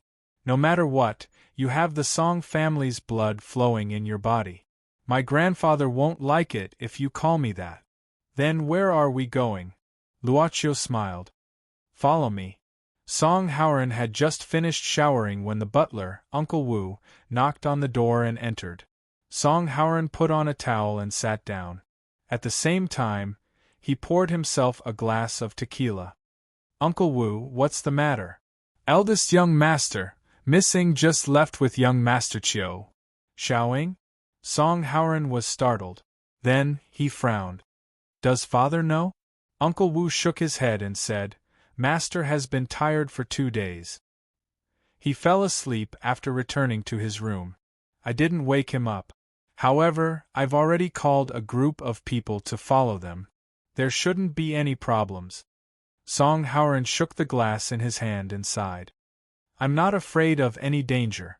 I'm just afraid that Xiao Ying will be at a disadvantage." "Miss Ying?" Uncle Wu couldn't help but be surprised. "How is that possible?" Song Haoran smiled and said, "Don't be fooled by my newly found nephew's temper. He's easy to get along with. However, this kind of person is the real stubborn one. We all know what father said today. It's normal for Xiao Ying to have some reaction." Uncle Wu said, "Master, there's something I want to ask you. What do you think about this Master Chiu? So you and Xiao Ying have different thoughts. You're not worried about the same thing?" Song Haoran said indifferently. Uncle Wu frowned and said, "The eldest son is the grandson of the first wife. This is what Master said himself. Moreover, Master seems to be planning to strengthen the marriage." Song Haoran shook his head.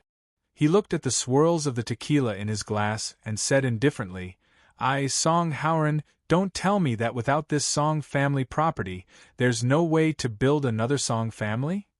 I don't mean to deny Master's ability." Song Haoran smiled.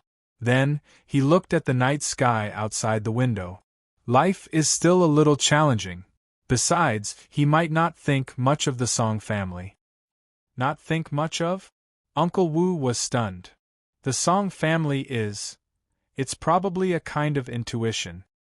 Song Haoran suddenly said, "What he sees might be different from what we see." Song Haoran suddenly took a sip of the tequila in his glass. While playing with the sun god badge on his body, he said to himself, "That gaze, it's really like that black-horned python, yen yen yen yen PS1. There was a delay. I just saw it. Thank you to my book friend Yu Yen for the tip. PS2. Bowing to the forces of capitalism PS3. There will be more chapters, there will definitely be more chapters. Chongyang is quite busy these days, so it's not today. Tomorrow, maybe possible. The day after tomorrow, no way. The day after tomorrow should be possible." Chapter 832. In Caroline's memory, her memories of the campus, as well as any memories of the campus, stopped at the junior high school stage. What was a university? She had actually received many rich university students and had heard many stories of these university students who came out to have fun. But what was a university? The dormitory of Arnold's classmate was in the boys' area. To Caroline's surprise, Arnold had the key to this dormitory. In this regard, Arnold's explanation was, "The accommodation fee is too high, much more expensive than the house I rented, so I applied for off-campus accommodation. However, the person who originally lived here had a good relationship with me. He secretly gave me a key so that I could rest here when I couldn't leave in time. Come in." The double room was very clean. The bed on the left looked very messy. Caroline even found a pair of women's underwear. As for the bed on the right, it was very neat and tidy. Even the quilt was folded into a square with distinct corners. "Sometimes he brings his girlfriend here too?" Arnold smiled awkwardly at the woman's underwear that Caroline had found. Caroline expressed her understanding and then asked, "But what if your classmate comes back?" Arnold said, "He recently went to an enterprise outside for an internship. He basically won't come back. Don't worry. By the way, you sit here for a while. I'll go buy some food." Caroline hesitated a little, and uneasiness appeared on her face. When Arnold opened the door, he showed a reassuring smile. "It's okay. It's safe here." Caroline nodded, but after Anua left, he locked the door from the inside. She hurriedly went to the window and stared at the situation downstairs. Soon after, she saw Arnold walking out of the dormitory and walking to a convenience store not far away. Anua also seemed to be very careful. He kept looking left and right. Gradually, he disappeared under the shade of the trees on the campus path. Caroline breathed a sigh of relief. She felt sticky all over. She hadn't taken a shower for several days. She walked into the bathroom provided by the dormitory. The weather was hot, so she took a cold shower. When the cold water sprayed out of the shower sprinkled on her body, Caroline took a deep breath. The sudden drop in temperature stimulated the pores all over her body. Caroline closed her eyes. In the darkness, the scene at the crossroads in the morning suddenly appeared in his mind, the mother pushing the baby stroller. Caroline shuddered. She rushed to the mirror and looked at her eyes again. The whites of her eyes were still a little bloodshot, but it didn't seem to affect her vision. She stood in front of the mirror in a daze, looking at her own appearance, anticipating what would happen, or rather, anticipating what she would see. She was conscious. What she saw in the morning and the gas explosion in the bathroom of the restaurant last night was not an illusion or a coincidence. Something must have happened to her. So much so that she thought back to an earlier time, to the dream she had. She was being chased by something very dangerous. She was running away, but she couldn't get rid of it. In the end, she fell into endless darkness. Caroline subconsciously stroked her lower abdomen again. Has it been taken away? If it was the ability to see the future, it didn't seem to be something he could control. Caroline stood there for a long time, but nothing happened in the end. She couldn't think of anything. She even imagined that this ability to see the future would only happen a few times. Was it accurate every time? It took Arnold about half an hour to come back from outside, carrying a lot of food and water. Caroline unlocked the door and let Arnold in. After entering the door, Arnold glanced at Caroline in a daze. Caroline, who had just showered, simply wore a white shirt at this time. Her hair was wet and scattered, and the white shirt gradually hung down to the front of her thighs. Anua seemed to make a gulping motion. Caroline was very generous. "My clothes are dirty. You don't mind if I wear this, right? I found it on the bed here. It should be yours, right?" "It's okay. You can wear it." Arnold hurriedly walked past Caroline with the things and walked to the desk by the window. He hurriedly took out the things in the bag. "It's mine. I left a few more clothes here as a backup. Do you want to eat something? I bought bread, potato chips, and chocolate beans." Caroline walked to Arnold's side. She didn't mind that her arm was pressed against Arnold's arm at this time. She picked up a bottle of beer from the bag. Pop! It was the sound of the can lid being pulled up. Caroline sat directly on the bed and casually crossed her legs. Arnaud glanced at Caroline and found that she was still wearing underwear. Caroline seemed to have noticed Arnaud's gaze, so she gave Arnaud a faint smile. Arnold hurriedly looked out of the window, then sat down, opened a bottle of beer, and drank. Nerd. Caroline shook her head. Arnold didn't speak for a long time. He looked out of the window in a daze until the sky turned completely dark. He turned on the desk lamp, then turned his head. He opened his mouth to say something, but found that Caroline had already fallen asleep. She slept on her side, her slender legs overlapped. She was using her arm as a pillow. She should be fast asleep. Arnold swallowed again, then stood up and slowly walked to the bed. He quietly reached out his hand toward Caroline's face. Arnold's fingers stopped when they were about to touch Caroline's cheek. He began to move his arm.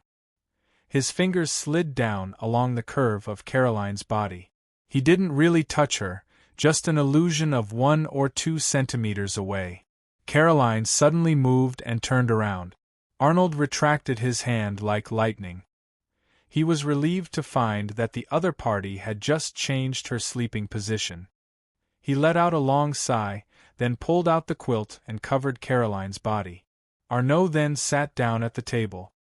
He glanced back at Caroline and saw that she didn't move. Then, he quickly took out a key from his pocket.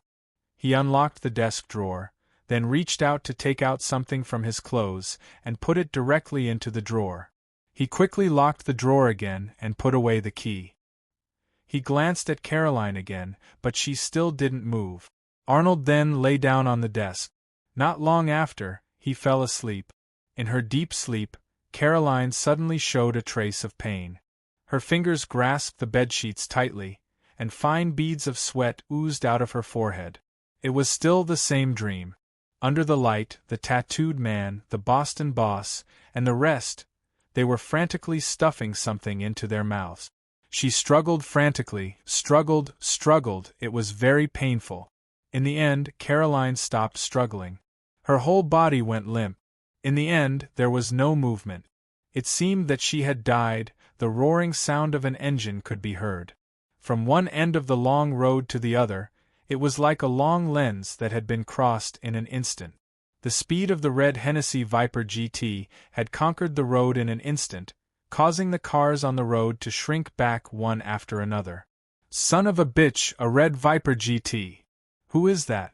The little princess of the Song Dynasty group, the Hennessy Viper GT could no longer be seen on the long road. At this moment, a few luxurious private cars appeared on the road. However, compared to the breathtaking Hennessy Viper GT, these luxurious cars seemed to pale in comparison. Fifth uncle, I'm sorry. We lost missing, got it? You guys come back first. Let the people of the second and third teams wait in front. Be careful to hide. Don't let missing find out. If anything happens, report to me at any time. Understood. The car slowly stopped at a winding mountain road. This city was surrounded by lakes on 3 sides. From here, one could overlook the endless sea. The annoying fly has been shaken off. Song Ying opened the door and walked out first. Come out. This is the place with the best scenery. It's better than the scenic spots that the tour group took us to. It's really not bad. Luochio also walked out of the car. He came to the railing of the road and looked ahead. The night view, the sea view, the entire city could be seen at a glance. At this time, Song Ying took out 2 bottles of sparkling water from the small refrigerator in the car. You're quite brave. You drove so fast, but you didn't panic at all. Luochio took the sparkling water from Song Ying and smiled slightly. Because I often take fast cars, so I trained a bit. Also, I happen to be a female driver, so it's not too abrupt. However, the speed is really fast. Song Ying drank the sparkling water and looked at Luochio. Female driver? Girlfriend? Family. Luochio looked at the horizon. The sea breeze was gentle. Song Ying played with her hair and shrugged. She suddenly said, Can you drive? Luochio thought for a while and said, I've only driven a women's Mini. It's my family's, but I don't have a driver's license. Do you want to try? Song Ying suddenly pointed at her Hennessy Viper GT and said, Drive it. No traffic police will trouble you, and you don't need a driver's license. Our relationship is quite good. Luoqiu blinked. You can think of it that way. Song Ying smiled. However, I prefer to call it a privilege of the Song family. Luoqiu didn't resist trying new things. Moreover, driving an expensive sports car was also a good experience. Luoqiu readily agreed. The two exchanged positions. Luoqiu looked at the steering wheel and the dashboard. He suddenly felt that he didn't know where to start. Song Ying directly started the engine and said indifferently, "The basic operation is the same. However, I modified this car later. Don't step on the accelerator too hard when you start. This is your first time driving it, so take your time to get used to it. Come, put your hand here." Song Ying even grabbed Luoqiu's hand and put it on the steering wheel. You don't need to use one hand to drive a sports car. The Viper slowly moved on the mountain road. It was quite stable. Song Ying nodded and said, "You've adapted quickly. You can try to speed up. Pay attention to the front. There are many curves in this mountain road." She was a very qualified coach. Where are we going next? Luoqiu looked at Song Ying and asked, "Are we going to the top of the mountain?" There was a fork in the road ahead, the mountain road up and the mountain road down. "I'm not interested in accompanying you to the top of the mountain to watch the sunrise." Song Ying said, "Let's go down the mountain. I'll tell you how to go after we get down the mountain. The car is still too slow. Go faster." "It's fine." Luoqiu shook his head. "There is a speed limit here. I said don't care about these rules." Song Ying frowned. "Rules are made by people. They are meant to be broken." Luoqiu shook his head. "Then it's a mess." Song Ying sneered and shook her head. She simply opened the window and let the night wind blow in. Although the performance of the sports car was not fully displayed, it seemed to be stable and maintained at the speed limit. The sound of the engine still echoed in the mountains. Song Ying gradually found that although the car was not speeding, this guy was unexpectedly stable. It seemed that he was steadily maintaining the same speed. How did he do it? "Your car is quite stable." Song Ying frowned. Luoqiu said softly, "I'm used to it. I have a family member who sometimes falls asleep in the car when she is too tired from work. If the car is too bumpy, it will wake her up." "Is that so?" Song Ying pondered. "Then," she suddenly said, "turn left up ahead and drive in from 3rd Avenue. Accompany me to a place. I heard that you know the language here? Fine, keep driving along 3rd Avenue and stop at the Empire Hotel. I'll take a nap." "Okay." Song Ying closed her eyes. Apart from the sound of the engine, she really did feel quite stable. Unknowingly, she was really sleepy. Later, Song Ying's head tilted to the side, causing her body to tilt forward. But because she was wearing a seatbelt, she was immediately restrained and woke up. When she woke up, Song Ying found that she was still in the car. She looked around and found that the car had stopped. About 40 to 50 meters ahead was the entrance to the Empire Hotel she had mentioned earlier, and the sports car was now parked in a parking space beside the road. She looked at Luoqiu, finding that this guy was folding something with banknotes. It looked like a paper crane. "How long have we been here?" Song Ying frowned. "A while." Luoqiu concentrated on folding the paper crane, saying softly, "I thought you must be tired, so I didn't wake you up." Song Ying subconsciously looked at the time on her phone. It was already past 12:39. She remembered that it was only 10 o'clock when they started going down the mountain. It took less than half an hour to get to the hotel from the mountain road. This guy, boring. Song Ying glanced at Luoqiu. What a waste of time. Luoqiu smiled. But you should be refreshed. It's not too bad. Luoqiu put the folded paper crane on the steering wheel. Get off. Song Ying opened the door, feeling inexplicably irritated. Almost at the same time, a black private car drove to the entrance of Zhonghua Street. Almost all the shops were closed, and the restaurants were also in the final stage of closing. Only 2 or 3 bars were still open. Chapter 833. This dynasty hotel was not very tall, but it occupied a very large area. Just the fountain in front of the door was half the size of a basketball court. Everyone they met along the way was unusually respectful to Song Ying. For Luoqiu, who knew the local language, this was enough to determine the relationship between the dynasty hotel and the Song family.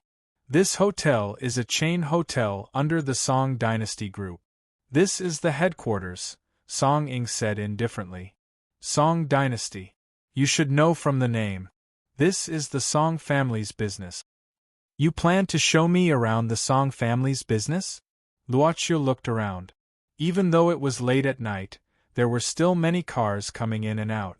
Most of them were luxurious cars. The guests were either rich or respectable. No, Song Ying said directly. We've already toured this place. It's now my working hours. Thanks to you, my work today has been delayed until now. I'm really sorry, Luoqiu said apologetically. At this moment, 3 men, 1 in front and 2 behind, quickly walked toward Song Ying. Song Ying pointed at the man in the lead and said, "This is Otis, the general manager of this hotel." Miss Ying. The general manager named Otis nodded at Song Ying. Then, he looked at the young man beside Song Ying with a puzzled expression. In the general manager's impression, this little princess of the Song family rarely had male companions around her. Moreover, from the looks of it, this person's clothes were somewhat ordinary. However, this general manager did not dare to look down on someone who could make the little princess of the Song family accompany her. Miss Ying, who is this gentleman? Don't worry about him. He came with me. Song Ying waved her hand and led the way into the hotel. As she walked, she said, "No need to waste time. Report as we go. Are the documents ready?" "They are ready. We can execute them after you sign them," Otis quickly said. At the same time, he waved his hand. The 2 assistants he brought along hurried to Song Ying's side. Then, they took out the documents from their briefcases. Song Ying walked and looked at them as she said, "Start reporting." Otis quickly said, "There's nothing special about our daily work. There are 2 things. The first thing is that Ser Suriko wishes to book our dragon room for his 40th wedding anniversary with his wife." Song Ying quickly signed a document and didn't look up when she heard this. "He's not qualified. Tell him that Rueha Hall can be used by him. Why is this week's maintenance fee 10% higher than last week?" Otis said, "Oh, it's because of the new air conditioners. It was reported last week." I remember now." Song Ying nodded. "What's the second thing?" Otis said, "The second matter is about the gambling hall." Otis's voice was a little low as he subconsciously turned around to look behind him. From the beginning, Song Ying was escorted by Otis and the other 2, while Luoqiu followed behind unhurriedly. "You can just say it. I told you not to mind it." Song Ying also realized what Otis was afraid of, so she subconsciously turned around. However, before she could finish her sentence, she frowned. "Where is he? That Mr. should have been following behind us just now. When did he disappear?" Otis quickly looked at the 2 assistants. "Did you see him?" The 2 assistants shook their heads blankly. "I'll send someone to look for him right away." Otis quickly looked at Song Ying. "Then why aren't you going?" Song Ying said in a low voice. "If you can't find him, don't come to work tomorrow." "But you just said don't mind it." Song Ying could not help but look anxious. Even if she did not have a good impression of Luoqiu, she did not dare to simply lose him. This was the grandson of her grandfather, her elder brother, who had been searching for decades.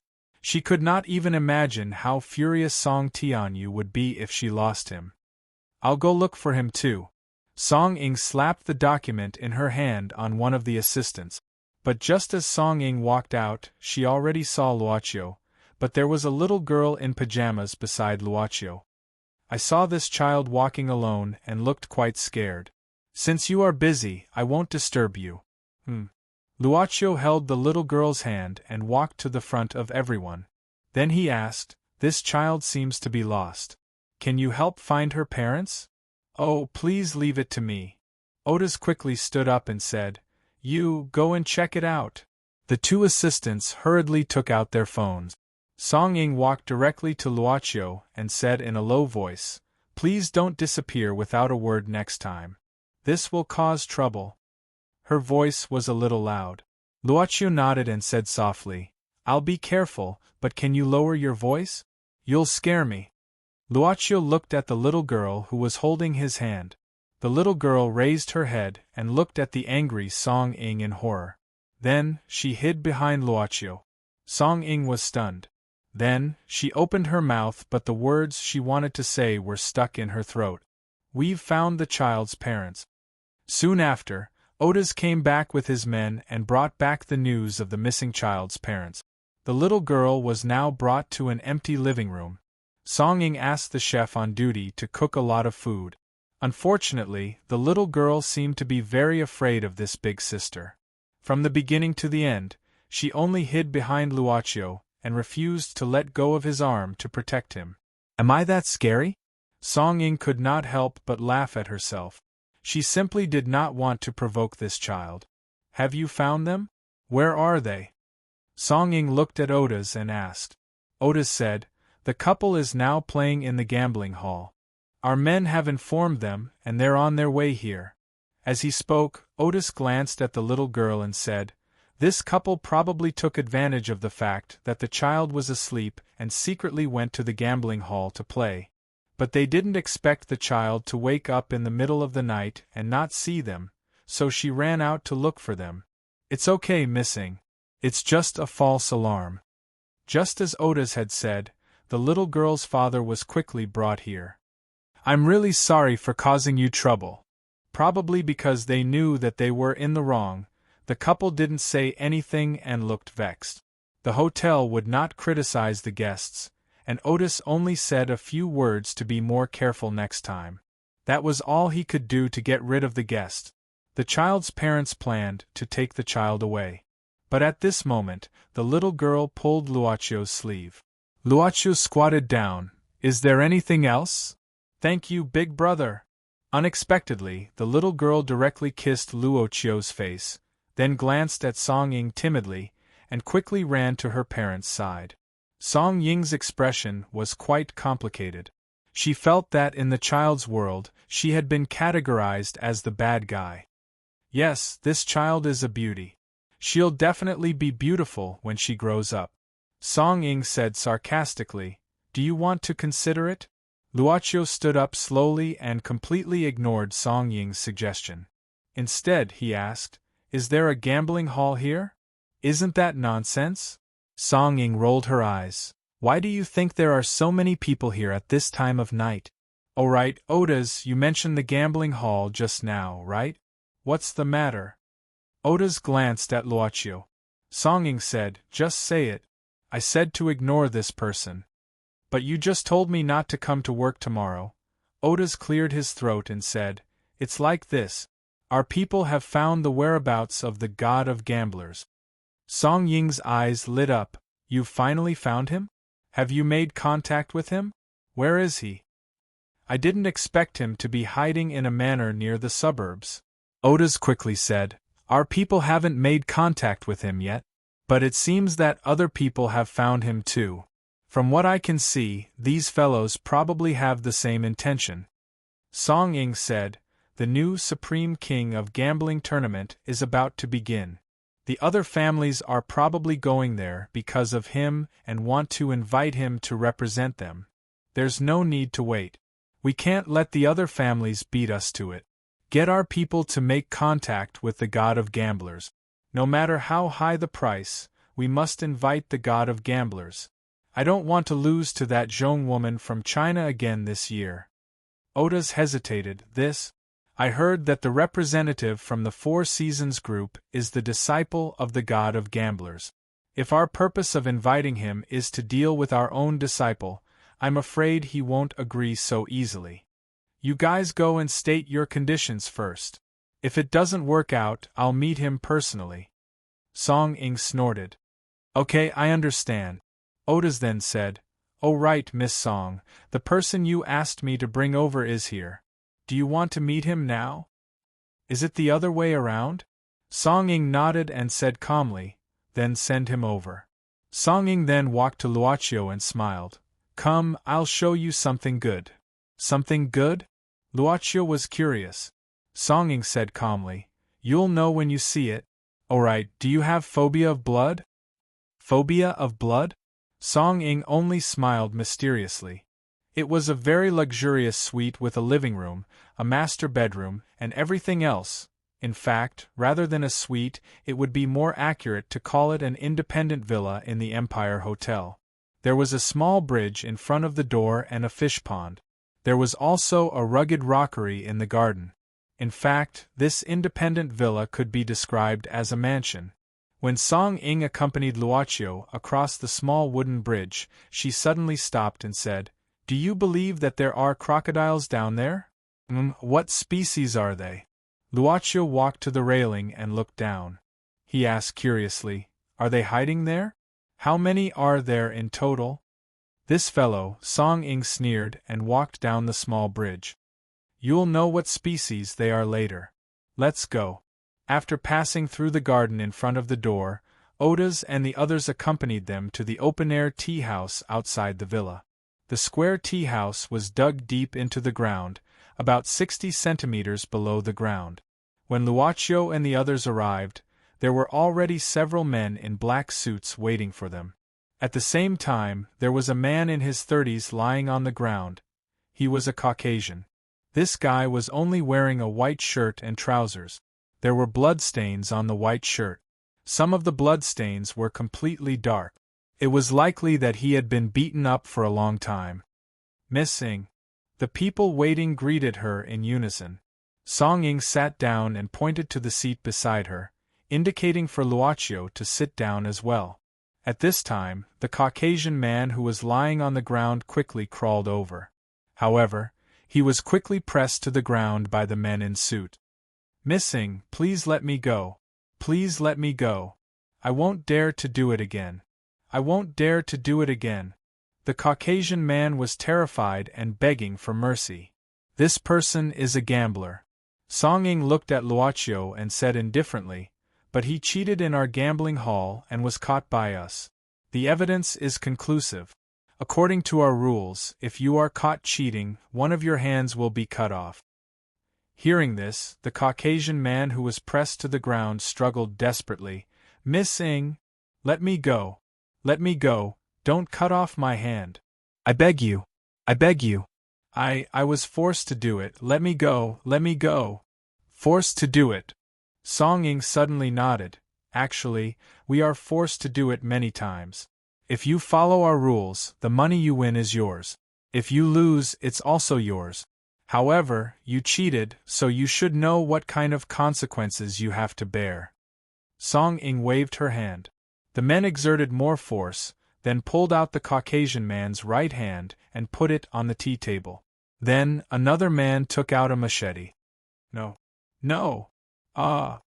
Without any mercy, the man with the machete directly covered the Caucasian man's arm with a white cloth, and then chopped the machete in his hand. Under the Caucasian man's shrill scream, a broken hand fell directly on the wooden floor under the tea table. The Caucasian man had fainted from the pain. After the big men released him, he collapsed on the ground, motionless. Get rid of him. Song Ying glanced at him indifferently. At this time, several men directly lifted the Caucasian man's body, and then picked up the broken hand at the same time. They didn't go far, but directly threw the man into a pond not far away. In the darkness, the predator was stimulated by the smell of blood, and the water suddenly became turbulent. In the darkness, a huge creature suddenly pounced on the Caucasian man's body, crazily biting and tearing. The scream sounded again, but it didn't sound for long before disappearing. Only the splashing water and bubbles from the pond were still rippling on the water surface. Did you see the species of this crocodile? Song Ying looked at Luochio at this time, revealing a beautiful smile. Luochio said indifferently, Didn't you say that the rules were only to cut off his hand? Why did you kill him? Song Ying said slowly, He cheated, so he cut off his hand. But after all, he cheated, and he succeeded several times. This matter can't be spread because it will affect the reputation of our gambling hall, so we can only kill him. Grandfather said that you can rely on your own ability to steal something from our Song family, but if you rely on cheating, then I'm sorry. Luocio asked curiously, since you can successfully cheat, isn't it a reflection of strength? Song Ying smiled slightly. That's right, it's a reflection of strength. It's a pity that our Song family is stronger, so we set the rules. We can say that this is strength, but we can also say that this is cheating. Song Ying stroked her long hair. On the other hand, if one day we meet someone stronger than us, our life and death will be in the hands of others. Just like this man, maybe I will be thrown to feed the crocodiles, or caught as a slave, and played with until I'm rotten. She stood up, then walked in front of Luocio, bent down, put her hands on the back of Luocio's chair, and pressed down on him. My parents died in an assassination. The enemy is our Song family's opponent. She leaned forward, almost touching Luocio's face. Tomorrow, maybe tomorrow you will also have the same ending. Do you still want to stay in such a Song family? Luocio looked at Song Ying's eyes, and suddenly said softly, so beautiful. Song Ying was startled, and then subconsciously looked at her collar. She bent down too low, and the scenery in front of her chest was visible. She frowned, pervert. Luocio shook his head. It's your eyes and the thing connected to your eyes. Song Ying snorted and stood up. Think about it carefully, whether you are suitable for this world. Behind the riches and honor of this world, there are mountains of corpses and seas of blood. Yin yin yin yin. Chapter 834. I'll think about it. Luocio gave such an answer to Song Ying's question. Of course, Song Ying did not expect to get the answer she expected because this guy was too calm. So calm that it was scary.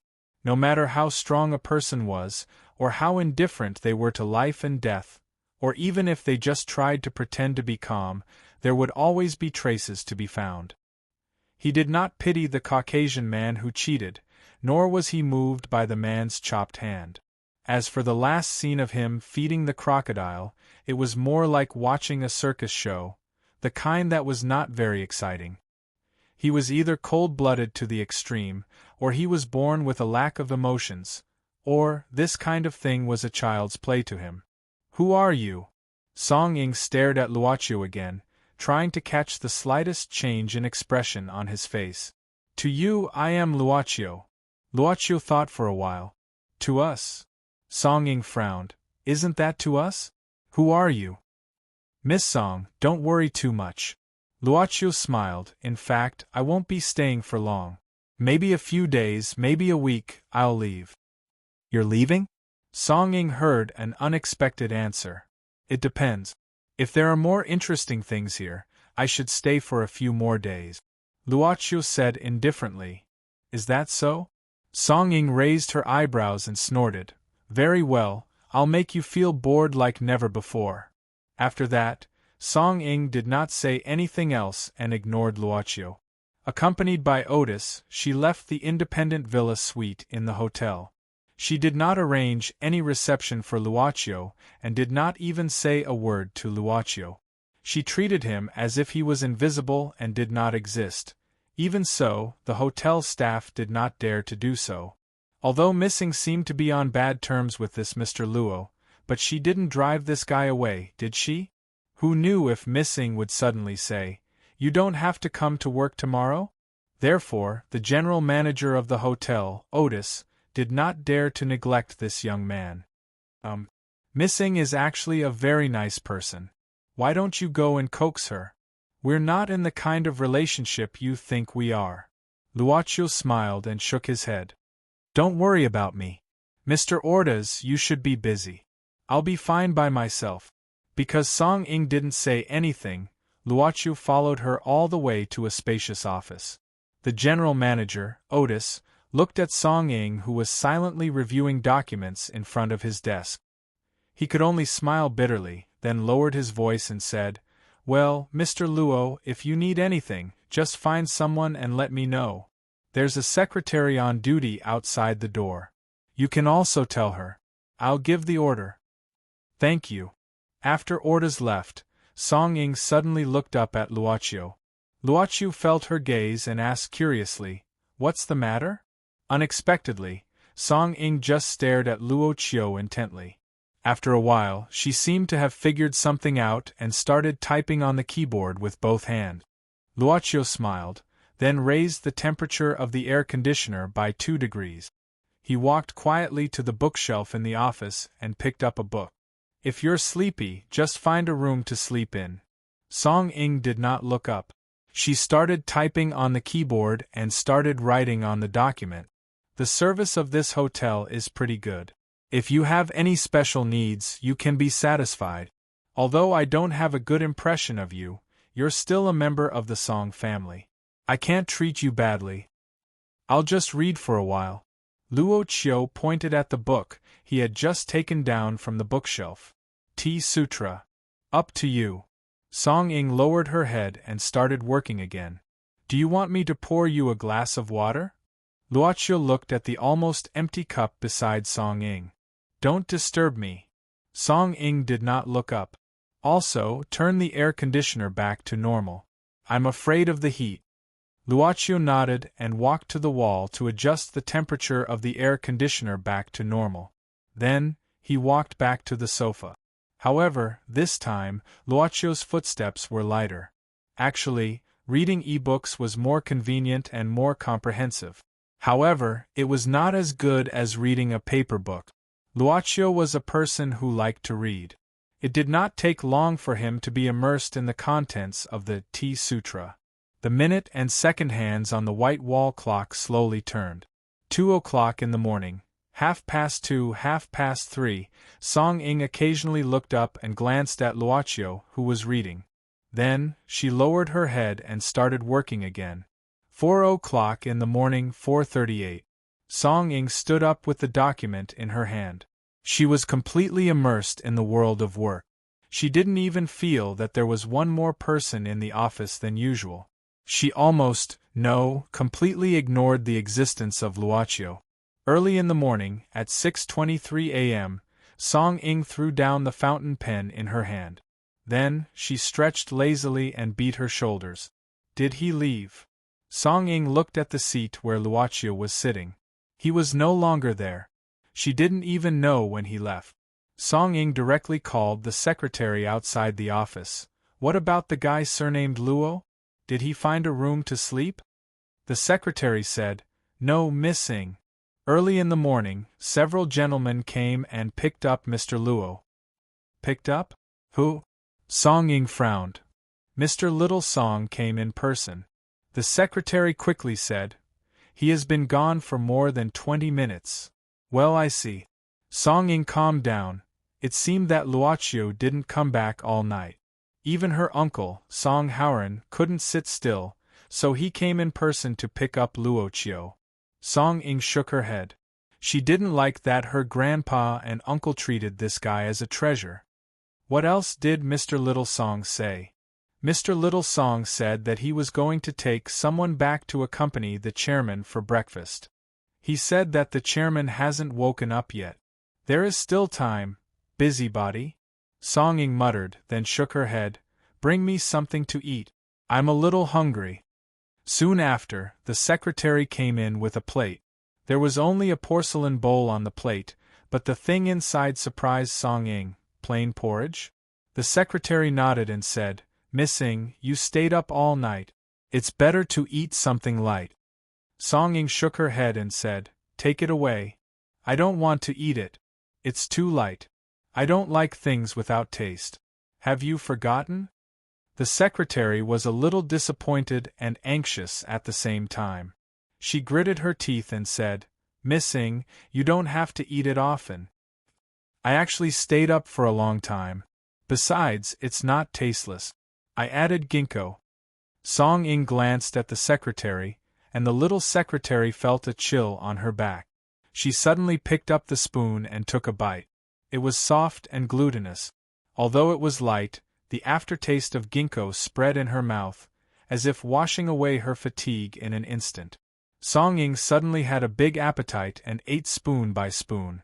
It's not bad. I can eat it. Song Ying nodded. The little secretary was suddenly happy and quickly said, "There's more in the kitchen. Missing likes it. I'll add some more for you." Song Ying nodded. The little secretary happily walked out of the office with the bowl, but she suddenly glanced at her seat. About an hour and a half ago, Mr. Luo suddenly came out and asked her, "Do you want Miss Song to praise you and smile at you? But your Miss is the kind of person who won't refuse the kindness of others." Yen yen yen yen. Chapter 835. In fear, time would become very slow, especially when there was not much support for projects to pass the time. Time would crawl like a snail. The university dormitory was equipped with a TV series. Caroline had repeatedly switched dozens of channels back and forth. Even so, only half an hour had passed. Arnaud was not here. He said that he still needed to go to class. Otherwise, he might not have enough credits to graduate. Caroline found out that Arnaud was studying in 3 different departments at the same time. There were some certificates and awards in the dormitory, all of which belonged to Arnaud personally. This guy is probably a genius, right? Although Caroline didn't know what a real genius should be like, there was no doubt that Arnaud was the smartest person she knew. Well, just in terms of studying. The university campus was very quiet and clean. Young faces were everywhere. Young men and women walked on the campus roads in groups of 3 and 5. Caroline leaned against the window, feeling as if she had entered a zoo called University. She was looking at a world she had never been in contact with. Caroline suddenly thought of Nia. She hadn't heard from Nia for a few days. She didn't know if lawyer Carlo had sold Nia's real estate. Perhaps he had sold it and let the boss of Boston's men get $2 million. She lay in bed perhaps more hopelessly than ever before, for Carlo was probably gone, for even Caroline herself had disappeared from the last moments of Nia's life at this time. Every time she thought of this, Caroline felt very sad and guilty. Perhaps a real whore should be more ruthless. Caroline thought for a long time and finally found a reason for herself to calm down. She forced herself to avoid thinking about anything related to Nia. Besides, she could not even protect herself now. She kept changing the TV channel because she wanted to see if there was any news about Livia's murder. However, to Caroline's regret, the various TV stations broadcast either non-nutritious programs or all kinds of strange news and current affairs.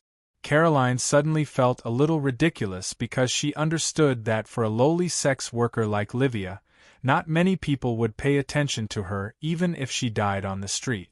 The police would even be troubled because it increased their workload. Just like that, the death of a life was buried in the ever-changing society. Scum trash. For a moment, Caroline even subconsciously labeled herself as such. Thus, when she looked at the men and women on campus, she suddenly felt that these people were somewhat disgusting. She knew that she was just venting her anger on him. But if she didn't vent her anger, what could a person like her do? Someone like me? Caroline suddenly rushed out of the dormitory recklessly. She remembered Arnold's warning not to leave this place casually. But at this time she just wanted to find a place to get some fresh air, even if it was just taking a stroll around the dormitory. Of course, she would still take some protective measures. For example, she put on a hoodie and took a pair of glasses from Arnold's desk. She found that the glasses turned out to have no lenses, just a pair of glasses. Caroline didn't think too much about it because she felt that she was in a mess now. She couldn't figure out what happened when she came in. She gradually walked through the path of the boys' dormitory and came to an artificial lake on campus. Caroline threw a few stones into the artificial lake. She even played a game of throwing stones several times, but in the end she felt bored. When she looked back, she saw an old man sitting alone on a bench not far away. The old man stared at the artificial lake in a daze. Caroline felt that this old man was obviously not spending a leisurely afternoon. He should have something on his mind. Perhaps time will pass faster if I chat with a stranger. Caroline subconsciously walked toward the old man who was sitting on the bench in a daze. "Can I sit here?" Caroline stepped forward and asked. The old man glanced up, didn't speak, and didn't continue to pay attention. Caroline shrugged and sat directly on the other side of the bench. "What's this?" Caroline noticed a black card next to the old man. The old man didn't reply, but quickly stuffed the card into his pocket. Caroline didn't care much. At this time, she suddenly took out a few pieces of chocolate from her pocket. "Do you want to eat? I heard that if you eat something when you are unhappy, you will be happier. It seems that chocolate contains some special ingredients or something." "Arachidonic acid aminoethanol," the old man said indifferently. Caroline asked curiously, "What is this?" The old man glanced at Caroline and frowned. Arachidonic acid aminoethanol is an endogenous cannabinoid that can combine with the opioid receptors in our brain and then promote the production of dopamine in the brain. Dopamine can make people feel happy and relaxed. This is the campus of the Department of Bioengineering. Are you a student of the Department of Bioengineering? Why don't you know such basic things? Caroline rolled her eyes. Do you have to be a student just because you are here? Are you also a student here, old man? Of course, this old man couldn't be a student. This was just Caroline's glib talk. "You don't know me?" The old man glanced at Caroline in surprise. "Are you famous?" Caroline asked back. "I'm not famous," the old man said indifferently. "I'm just a bad old man who had to retire and was sent to this place to retire." "Retirement? Isn't retirement good?" Caroline asked curiously. "Haven't you worked hard all your life for retirement? I think you should be quite rich. Isn't it good to enjoy life next? Why are you still sulking here?" The old man said, "My life is long gone."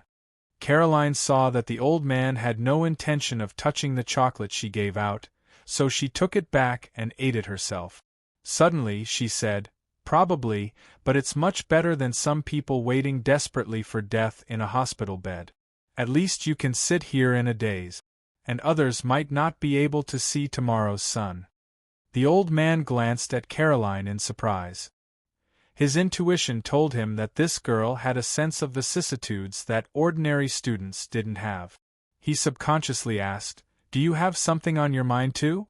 Caroline kicked her legs and seemed to be in a better mood. She said, "Old man, you just said also, right? You go first." The old man shook his head. Caroline simply sat up cross-legged and then turned herself to the old man. "Don't you think it's just right? I have something to worry about and you have something to think about. We're both depressed, and it's not that we don't want to know each other. We might not see each other again in the future. So why don't we talk to each other? I heard that if you listen to more of other people's miserable experiences, you'll feel happy." "What kind of logic is that?" The old man frowned.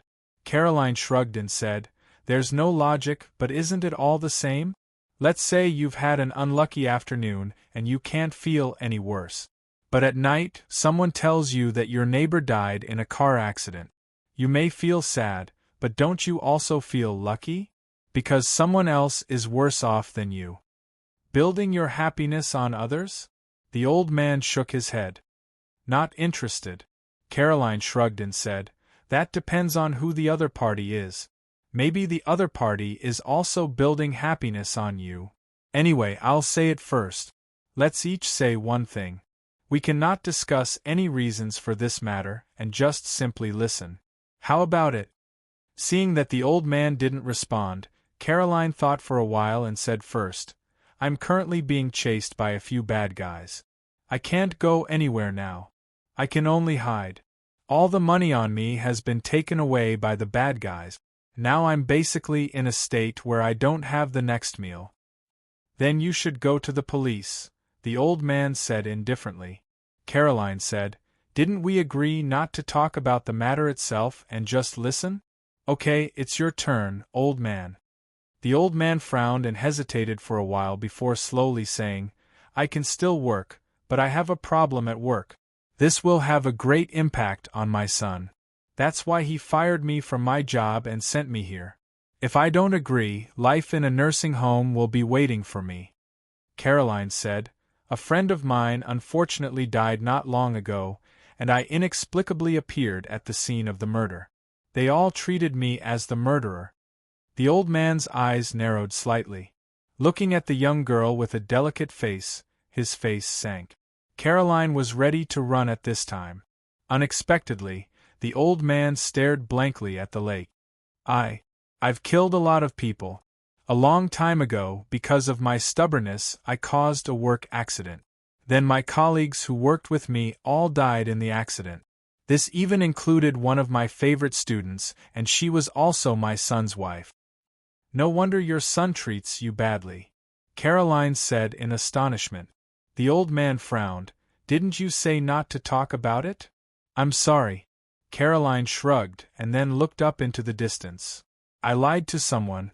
Although I don't know if she treats me well or not, she was still willing to give me the last bit of her things. But I still lied to her, deceived her with others, and cheated her of her hope. The old man said, I'm also deceiving my relatives and deceiving my grandson. I dare not tell him the truth back then and try my best to maintain this family. But we all know that the longer the deceit, the stronger the pain will be when the truth comes. Caroline was silent. The old man was also silent. After a long time, Caroline suddenly said, I have no future. The old man said slowly, My dream is dead. After a long time, Caroline sighed, stood up, and shook her head. It turns out that I can't be happy at all. The old man also smiled bitterly. Let's go.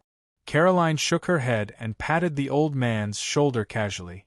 It was a very simple, comforting action. However, the moment her palm touched the old man's shoulder, Caroline's brain suddenly exploded, and a strange scene flashed in front of her eyes. A white bed covered with white sheet.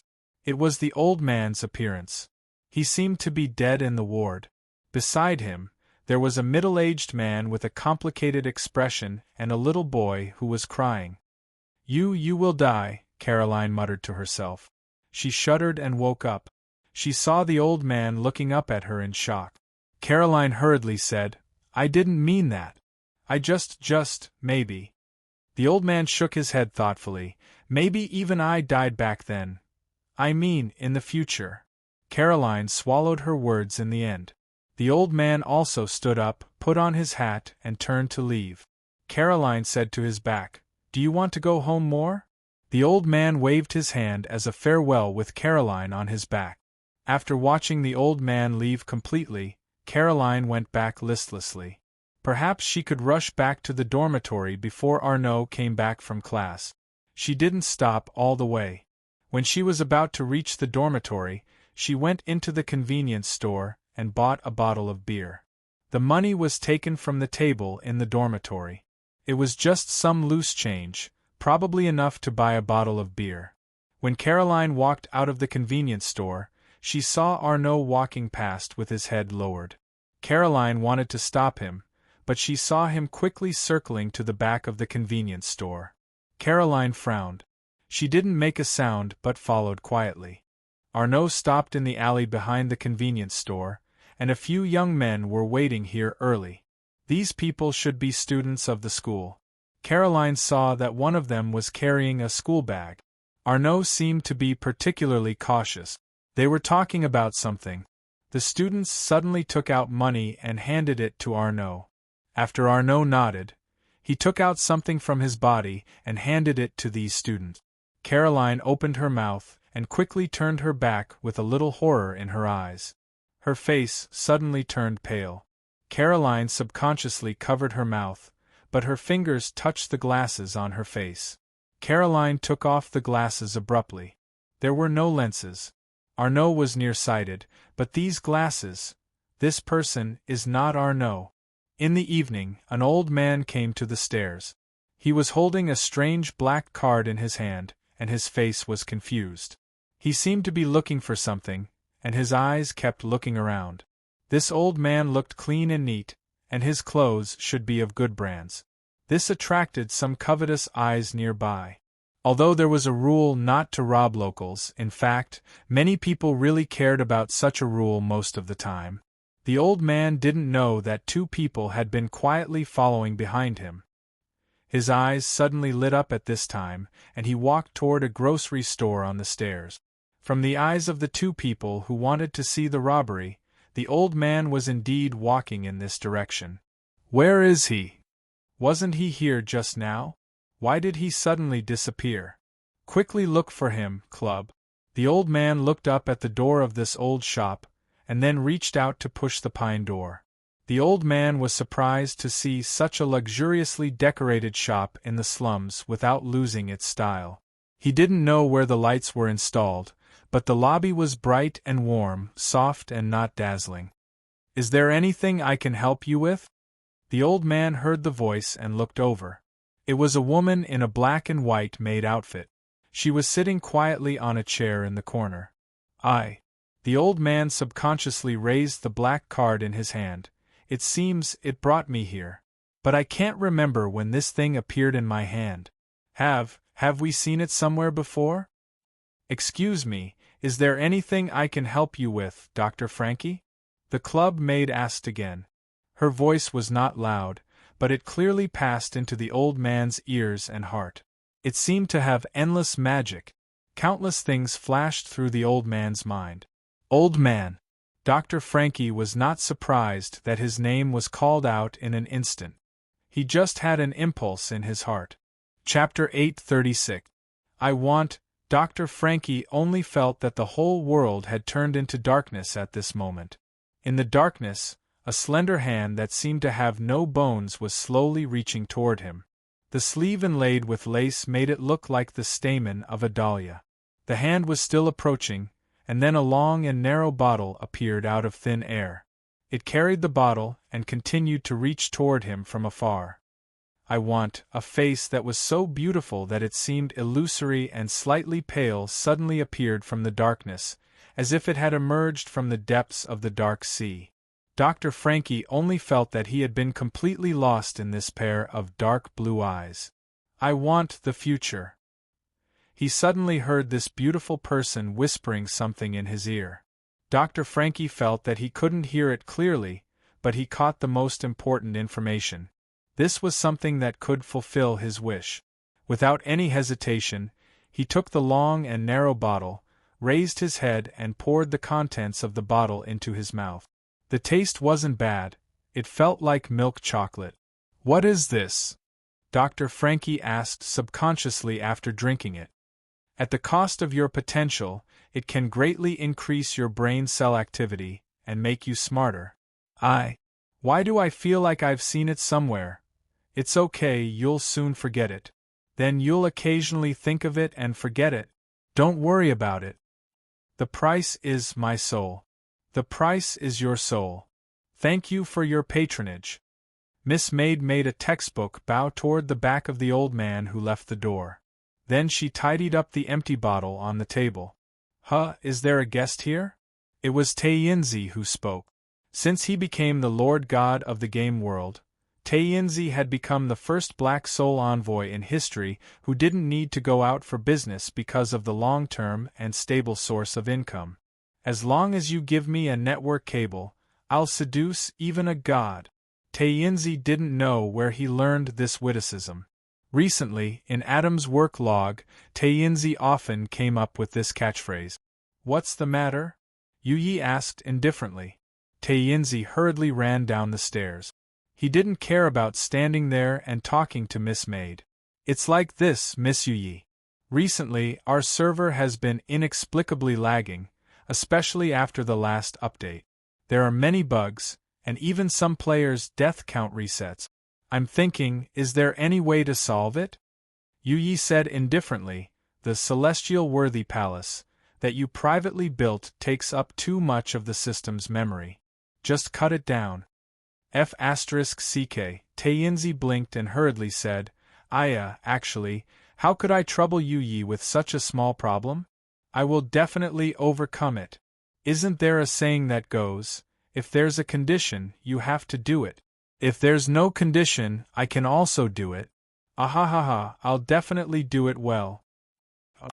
Yu Yi narrowed her eyes. Tainzi lowered his head and said, I will immediately reduce the Celestial Sovereign Palace, okay. Miss Maid nodded and said, I'll set up an additional server for you in 2 days. The number of players has almost reached the original upper limit. You won't be able to hold on for long no matter how much you reduce it. You've done a good job in attracting players. Tainzi flattered. This is also because of Master and Miss Yu Yi. I'm just basking in the glory. How's the soul that Master recently put in? Yu Yi suddenly asked. Tainzi opened his eyes and said without blushing, It's pretty good. However, he insisted on reincarnating into a slime. I can't do anything about it. However, I have tried my best to put this soul in an environment that is easy to grow. Now it's already a level 15 mini-boss. Is that so? Yu Yi nodded and said with a faint smile, That's good. However, since you want to play the role of the Demon King, it's not that useful if you don't grow up in a cruel environment. That's what I think too. Tainzi agreed. Continue to work hard. Yu Yi looked at Tainzi with a smile.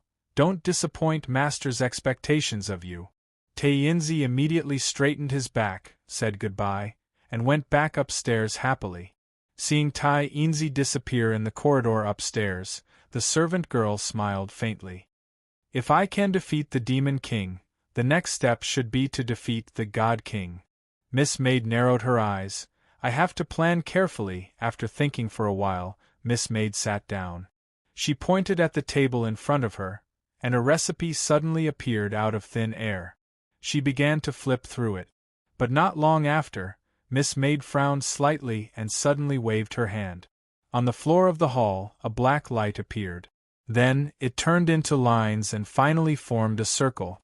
In the circle, something was floating slowly. It was a black cabinet with a height of about 3 meters. This black cabinet looked like a huge safe. Miss Maid pressed her palm in the center of the black cabinet. Neatly net-like cracks began to appear in front of the cabinet, and then it shrank little by little, and finally opened. In the cabinet, there were many black crystal spheres, and each sphere's base was marked with a corresponding number. At this time, among the many black spheres, there was a sphere emitting a weak fire from the internal force, and the number marked under its base was 17. On the 17th is he going to wake up, much earlier than expected. Yu Yi muttered, It's time to inform Master. I believe you'll handle it well. I hope I can see your excellence when I come back. Miss Maid was startled, and then she gave up this idea. I can't disturb Master's vacation. Arnaud suddenly stopped in front of the door of the dormitory. He looked around the corridor, then suddenly squatted down in front of the door, and picked up a soft black thread under the crack of the door. Arnaud frowned, stood up, put the black thread into his pocket, and slowly opened the door. He saw Caroline watching TV in boredom at this time. Caroline heard the sound of the door opening and turned her head at the same time. You're back. Yes. Arnaud nodded, then glanced at the shoe cabinet next to him, and suddenly asked, Have you been out? Caroline raised the beer bottle in her hand and said, I bought this and suddenly felt like drinking. Really? When? Arnaud asked casually. Caroline thought for a while, then looked at the time, shook her head and said, More than an hour ago. I forgot the exact time. You didn't see anyone, right? Arnaud took 2 steps forward. Yes. Caroline smiled. I saw something very interesting. What is it? Arnaud casually sat down next to Caroline, less than 5 centimeters away. At this time, Caroline hooked her finger at Arnaud with a mysterious look. Arnaud approached again, only to hear Caroline whisper, I found a secret. Arnaud's eyes shrank imperceptibly, but his palm slowly reached into his pocket and grabbed a bunch of keys. His fingers clamped the keys like the sharp claws of a beast. Arnaud whispered, Secret? Caroline said even more mysteriously, I found. Arnaud didn't blink. Caroline suddenly said wittily, The guy in the opposite room is actually a homosexual. Homosexual? Arnaud was stunned. Caroline nodded, then casually took a sip of beer and continued to watch TV. Yeah, I saw him kissing another guy in the corridor, and the other person was the administrator downstairs in your dormitory. Oh my God, I almost vomited. Haha, is that so? Arnaud slowly pulled his hand out of his pocket and smiled. That's terrible. But you'd better not go out carelessly, it's too dangerous. Caroline nodded. It's okay, I'm just going downstairs to buy something. I won't go far. And you said that even if Boston's people find us here, they won't dare to do anything. Arnaud stood up and said helplessly, That's right. I know you're bored, but it's better to be careful. By the way, are you hungry? I brought you something to eat. Is it bread again? Caroline lowered her head. Arnaud smiled and said, This is cooked food from the school cafeteria. Let me heat it for you. A two-person dormitory was equipped with cooking tools. It should be the students' own configuration. Seeing Arnaud walking toward the microwave, Caroline slowly breathed a sigh of relief. She looked at Arnaud's back, who was fiddling with the food, and suddenly looked at her palm. She remembered the scene when she touched the old man's shoulder in the afternoon. Caroline stood up abruptly and walked toward Arnaud. Then she hesitated for a moment before patting Arnaud's shoulder gently. What's wrong? Arnaud turned around in confusion. Caroline showed a stunned expression. Nothing happened, but she had to explain her actions, so she said, Nothing, just a little something. I've already swatted it away. Thank you. Arnaud smiled and then asked, By the way, do you like spicy sauce? Caroline secretly gritted her teeth, and then made a rather crazy decision. She suddenly leaned on Arnaud's chest and kissed his lip. Arnaud's breathing suddenly became heavy. Just treat it as rent. Caroline kissed Arnaud's ear and said in a passionate tone. In any case, this was a hot body full of youthful vitality. Arnaud had the most primitive male reaction in an instant. His originally stiff body quickly relaxed, and his hands slowly placed behind Caroline's waist. Leaning against the cupboard, the two began to kiss. Arnaud's breathing began to become heavier and heavier, and he began to reach out to untie Caroline's clothes. Caroline's reaction became more and more intense. She suddenly pulled up Arnaud's clothes, then bent down to kiss Arnaud's abdomen. Her hands reached into Arnaud's clothes at the same time and began to stroke his chest. Little by little, Caroline rolled up Arnaud's clothes, and the kiss gradually went up. He let out a comfortable groan. Caroline paid attention to Arnaud's expression. When the clothes were completely pushed up to Arnaud's shoulders, Caroline suddenly stopped and stared at Arnaud's chest. There was nothing here except for a lot of chest hair. What's wrong? Arnaud breathed heavily and looked at Caroline impatiently. Caroline said helplessly at this time, There doesn't seem to be a condom, right? Arnaud was taken aback, then swallowed his saliva and gritted his teeth. Wait a minute, I'll buy it soon. He seemed a little flustered and anxious. He hurriedly opened the door and said quickly, 5 minutes. Caroline made a seductive gesture, Hurry up. Click, the sound of the door closing. Caroline quietly opened it again. Seeing that Arnaud had already walked quickly to the corridor, she quickly closed the door again and locked it.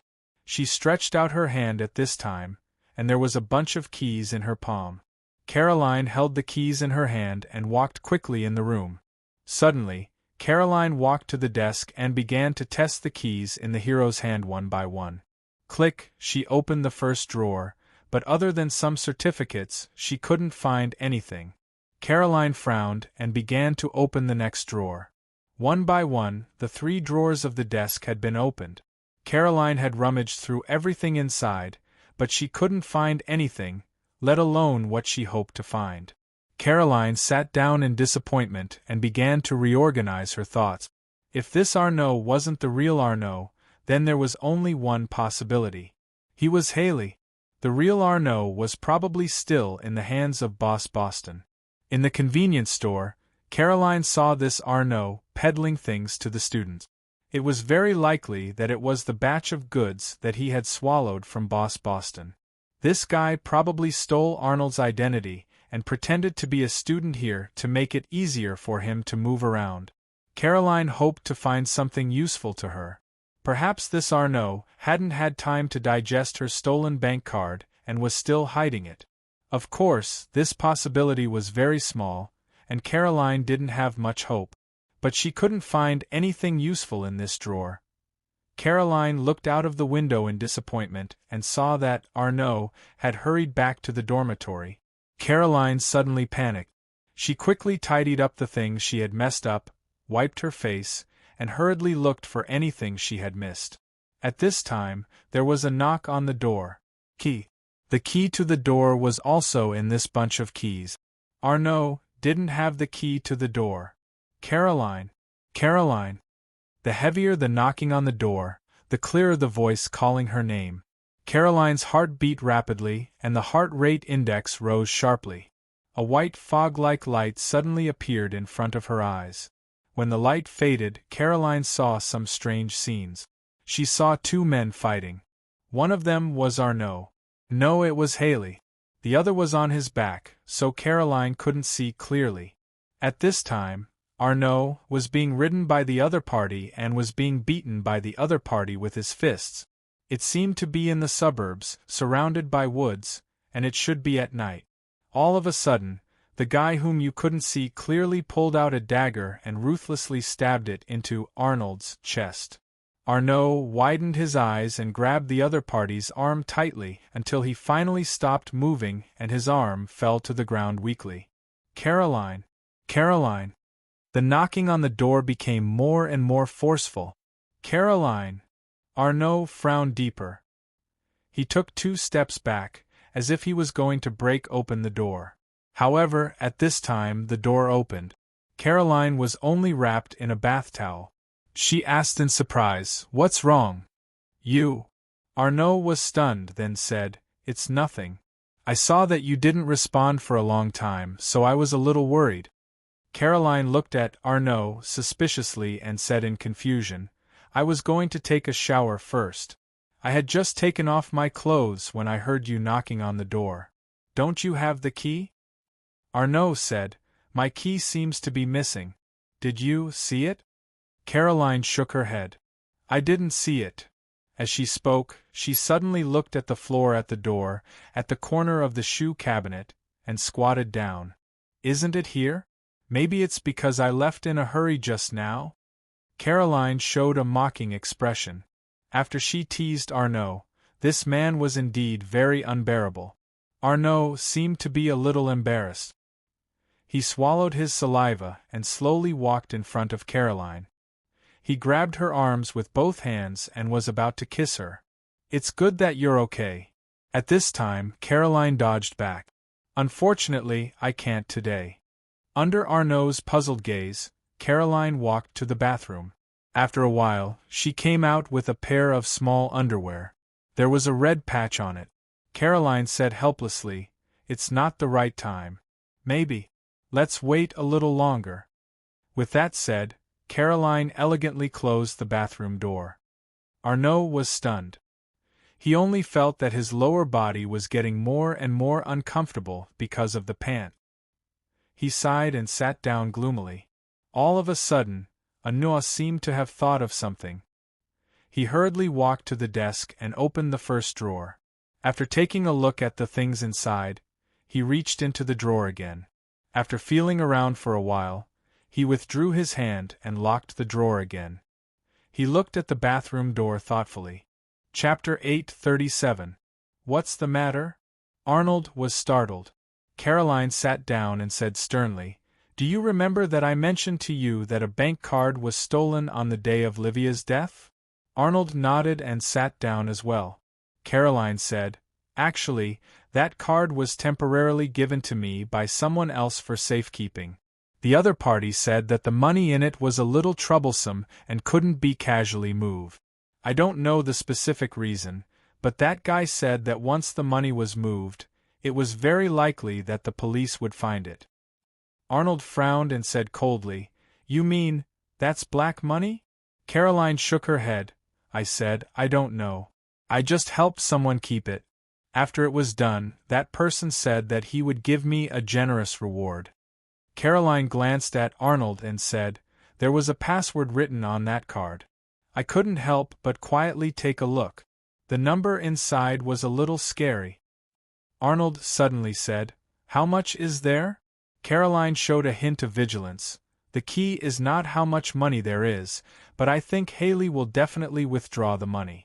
Because he doesn't know that the money inside can't be moved." This. Arnold thought seriously for a while. How can you be sure that the money can't be moved? Besides, why would that person let you keep such a large sum of money and write the password on the card? Caroline smiled bitterly. Otherwise, how do you think an ordinary person like me can get such a large sum of money? If I had this ability, why would I be like this now, hiding here and there, afraid of a boss Boston? Moreover, I don't know why he wrote the password on the card, just as I don't know why he chose me to keep it for him. However, I always feel that that person is not an ordinary person. Originally, a person with such a large sum of money dares to find an unrelated person like me to keep it. He must have some confidence, right? Arnold was silent for a long time before suddenly asking, "Is this mysterious person really so dangerous?" Caroline nodded seriously and thought, "On the same night, Boss Neymar of our slums was assassinated. At the same time, the confidant of a powerful boss next door also died. Because of this, the two big gangs fought like crazy. Speaking of which, Levy Adam planned to run out and hide for a few days because the situation at home was too messy." She inadvertently glanced at Arnold, and then smiled bitterly. "But I'm afraid she'll never know that the outside world is even more dangerous." "My condolences." Arnold comforted him, and then he asked cautiously, "So, do you think that the money is related to the fight between the two big gangs?" Caroline shook her head. "How would I know so much? I'm just a very ordinary person. But I think there might be a connection, right? Otherwise, it wouldn't have happened on the same night. But actually, this is also good.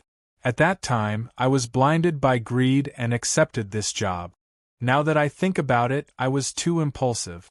That money isn't something a person like me can afford. Now that Haley has stolen it, it's fine. He can be blamed for everything. That guy actually killed Livia.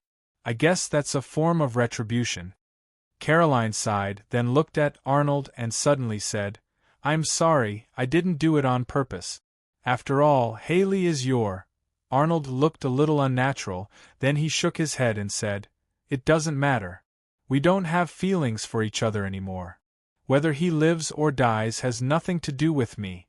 The topic suddenly fell into silence. No one knew what Arnold was thinking. Caroline saw this and suddenly said, "Then? Do you want me to help you?" Arnold was taken aback and looked at Caroline doubtfully. Caroline clenched her fists and then swung them up and down a few times. She bit her lip and said, "I'm sorry. I only know how to comfort men. I feel that you should be quite upset." "No. No need." Arnold suddenly stood up from the sofa. "I want to go outside for a walk. Just a walk will do. You? If there's nothing else, it's best not to go out." Caroline nodded to show that she knew. Arnold quickly put on his clothes and then left the dormitory. After waiting for a while, Caroline hurriedly put on a loose coat and quietly followed him out. She had lost everything. Not only that bank card, but even her savings had been confiscated by Boss Boston. All of this was because of the guy named Haley. She didn't know whether this Arnold was Haley or not, but perhaps she would find a clue on this trip. People die for wealth. After a day of work, Mr. Orphy returned home earlier than usual tonight. When he returned home, he saw his servant, Barbara, hurriedly walking up to him with a worried expression. "What happened?" Mr. Orphy asked with a frown. Barbara shook her head. "Sir, I don't know what to say. Why don't you go take a look yourself? Mr. Frankie seems a little abnormal today." Mr. Orphy was startled and frowned again. "Where is he?" Barbara hurriedly said, "He's in the workshop in the backyard." Mr. Orphy directly threw his briefcase on the sofa and walked with Barbara to the workshop in the backyard. Although it was called a workshop, it was actually just a small wooden house used to store sundries and some hardware that could be used at home. When Mr. Orphy and Barbara arrived, they saw Dr. Frankie lying on the ground. He was holding a piece of chalk in his hand and writing something quickly on the floor. A series of complicated formulas made up of various symbols and equations, not only on the floor but also on the walls, the table, and anywhere else that could be seen had been filled with various formulas. Dr. Frankie seemed to have fallen into a state of madness. The ground was densely covered with discarded chalk. "How long has he been like this?" Mr. Orphy's frown deepened. "It's been a long time," Barbara said. "Mr. Frankie came back last night and directly walked here. I didn't pay attention to it at that time. Only when I made dinner and was about to call him did I discover this. And no matter how much I called him, he ignored me." At this time, Mr. Orphy directly walked behind Dr. Frankie. When he was about to speak, Dr. Frankie suddenly stood up. "Harry, how many times have I told you that the amount of propellant and the engine parameters of a rocket can't be calculated with the Tsiolkovsky formula alone? That formula is outdated." Mr. Orphy was startled by Dr. Frankie's roar. His face slightly changed as he saw Dr. Frankie talking to an old brown bear plushie on the table. Mr. Orphy didn't know what happened to Dr. Frankie at this time, but in his opinion, Dr. Frankie was completely talking to himself. "This is Harry." Barbara came over at this time, pointed to the brown bear plushie, and then pointed to a shabby crystal tube TV not far away. "This is Bovev." Under Mr. Orphy's incredulous gaze, Barbara helplessly pointed to the rest of the things in the workshop one by one, such as hammers, electric drills, fishing rods, and so on, and named them one by one. Finally, Barbara picked up a dead football on the ground and said with a wry smile, "This is you, Mr. Orphy? The doctor said that you were in the way of his work, so he he kicked the ball away." Every time Mr. Orphy heard Barbara say his name, his face would become ugly. At this moment, Barbara wanted to say something but hesitated. In the end, she stopped Mr. Orphy. After that, she hesitantly circled her head with her finger and asked, "Sir, is there something wrong with Dr. Frankie? These guys are all from back then." Mr. Orphy suddenly quivered.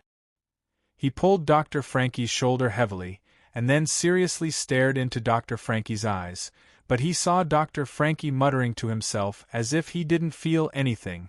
High-energy propellant, a propellant with a higher thrust ratio and more effective. The structure of the primary and secondary rockets should be lighter, so it should be lighter. Almost, old man. Mr. Orphy shook Dr. Frankie's shoulder hard. "Can you hear me? Wake up. It still won't work. It still won't work. Maggie, help me do another simulation. I seem to have thought of a new breakthrough point." "Maggie is already dead?" Mr. Orphy suddenly roared. Dr. Frankie was suddenly startled, and then looked at Mr. Orphy in confusion. He frowned and said, "Who are you? Why are you in my laboratory? Don't disturb my work. The next experiment will begin in half a year. Get out of here, don't get in my way." Dr. Frankie shook off Mr. Orphy's hands, and then took the chalk in his hand, turned around, and rubbed a pile of formulas on the table, and then continued writing. Mr. Orphy was angry, and directly reached out to grab Dr. Frankie's arm, snatching the chalk in his hand, and said angrily, "What are you doing?" "I said, Maggie is already dead. You're the one who killed her." Dr. Frankie also screamed, and even pushed Mr. Orphy away. "Guard! Guard! Throw him out for me! Guard!" Dr. Frankie madly grabbed all kinds of tools on the table, and threw them at Mr. Orphy. Scissors, hammers, glue. Seeing this, Barbara hurriedly pulled Mr. Orphy out of the workshop. "Sir, I think we shouldn't provoke Dr. Frankie. He's not in a good state now. He's crazy," Mr. Orphy scolded. "He doesn't even recognize me." After Mr. Orphy and Barbara left the workshop, Dr. Frankie regained his composure and began to draw on the ground again. Seeing this, Mr. Orphy angrily closed the door of the workshop and then said angrily, "Lock it. If you don't give him food, I'll see how long he can pretend to be crazy." Mr. Orphy turned around and left. Barbara helplessly glanced at the window, but Dr. Frankie seemed to be fine.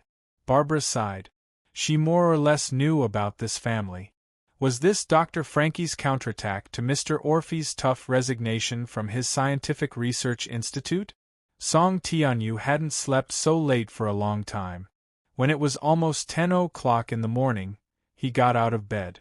While full of energy, he also felt a sense of fulfillment.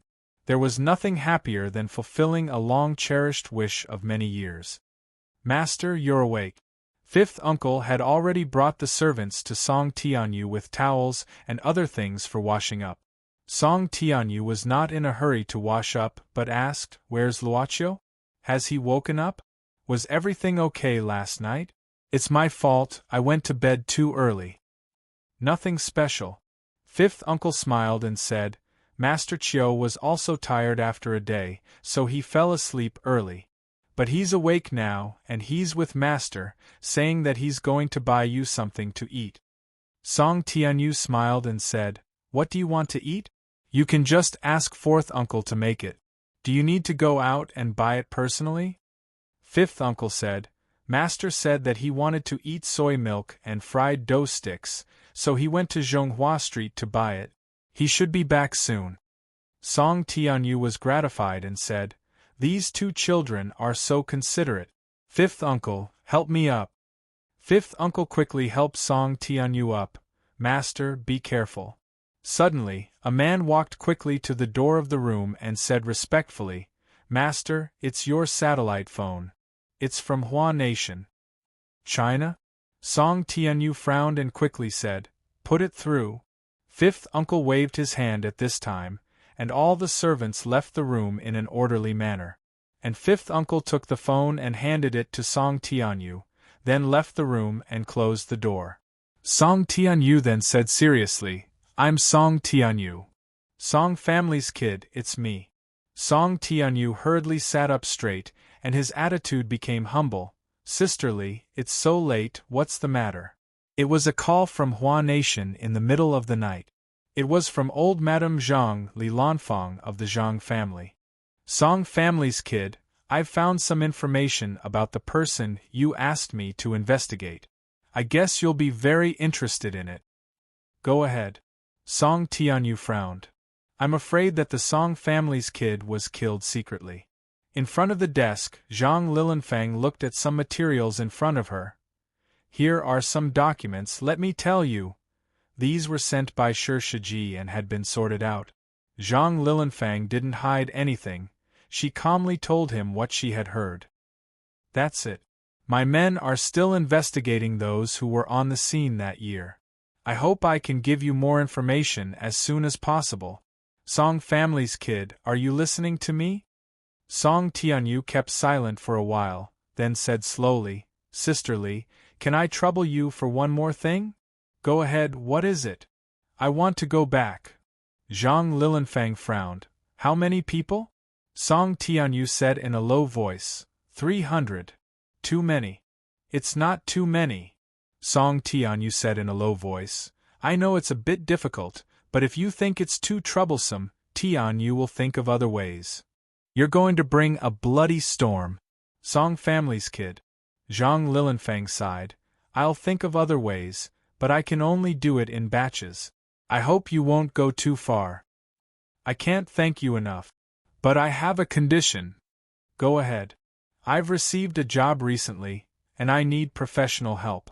Song family's kid, I need your 300 people, how about lending them to me?" Chapter 838. Not long after, fifth uncle heard Song Tianyu's call. He pushed the door open and came in again. Then, he ordered the servants to bring up the toiletries. Song Tianyu muttered to himself for a while before saying, "Old Five, tell the villagers not to take on any business in the near future. Those who have business on hand should finish it as soon as possible and come back. prepare 300 people and equipment for me. Fifth uncle didn't ask why. He said that he would take care of this matter as soon as possible. Song Tianyu took the hot towel from the servant. After touching his face, he suddenly asked, "Where's Song Ying?" Fifth uncle said, "Miss Ying went out early in the morning. She said that she went back to the hotel to deal with something." Song Tianyu shook his head. "It's hard on this child. She has to take care of business for our Song family at such a young age. This should be Howren's job. It's a pity that Howren's temper is too wild." Everyone knew that Song Howren didn't like to sit in the office. Instead, he liked to run around. So much so that when he was free, he liked to form a team and go everywhere to explore. It's good for the young master to have more experience. Fifth uncle smiled slightly. Song Tianyu shook his head and waved his hand. Fifth uncle understood and let the servants leave. Song Tianyu looked at fifth uncle and said, "Old Five, do you think Luoqiu and Song Ying are possible?" Fifth uncle had an expression that said, "As expected." After all, the Song family was a family with a long history. They had huge assets and power. However, in this generation, they encountered the awkward situation of being few in number. Song Howren seemed to have no interest in love. He had been single for so many years. Father Song watched himself grow older year by year. Naturally, he was secretly anxious. Originally, he had been looking for candidates for Song Ying.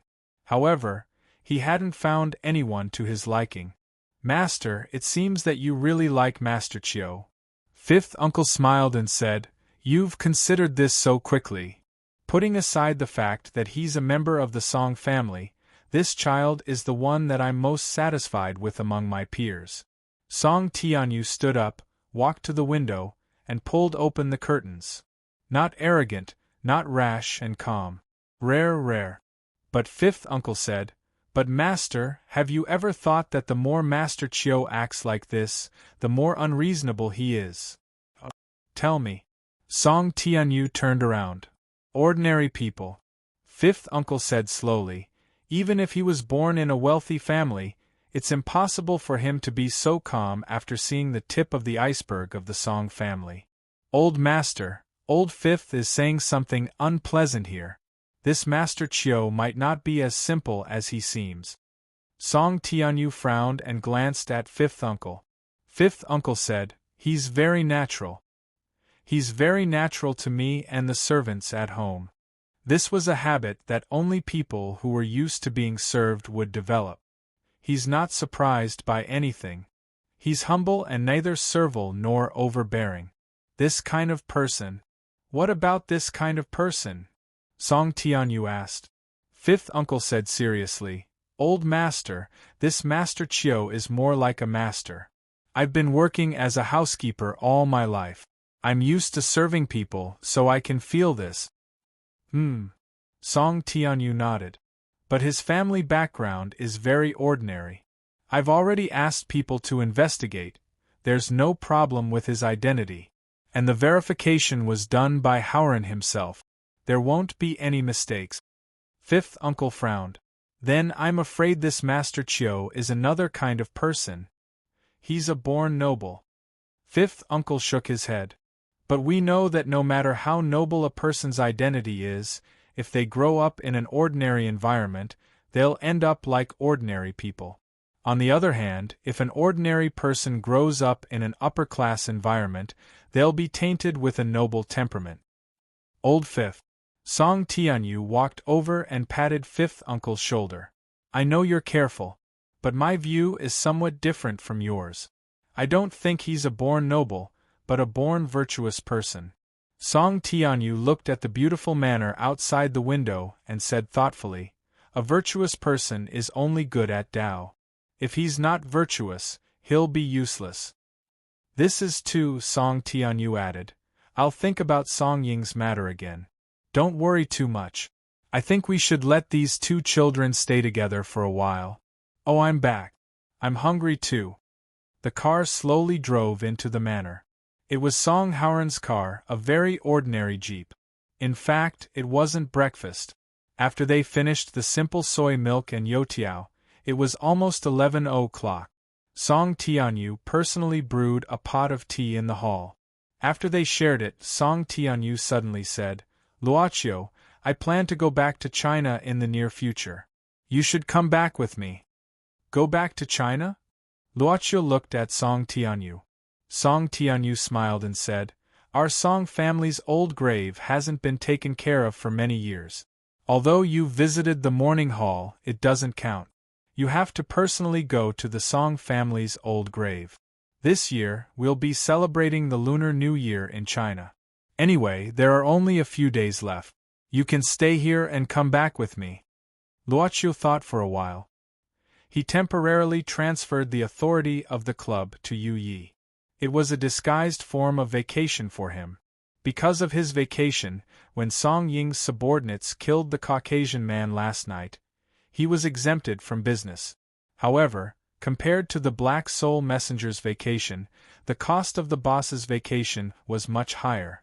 Basically, the boss was consuming his lifespan every moment.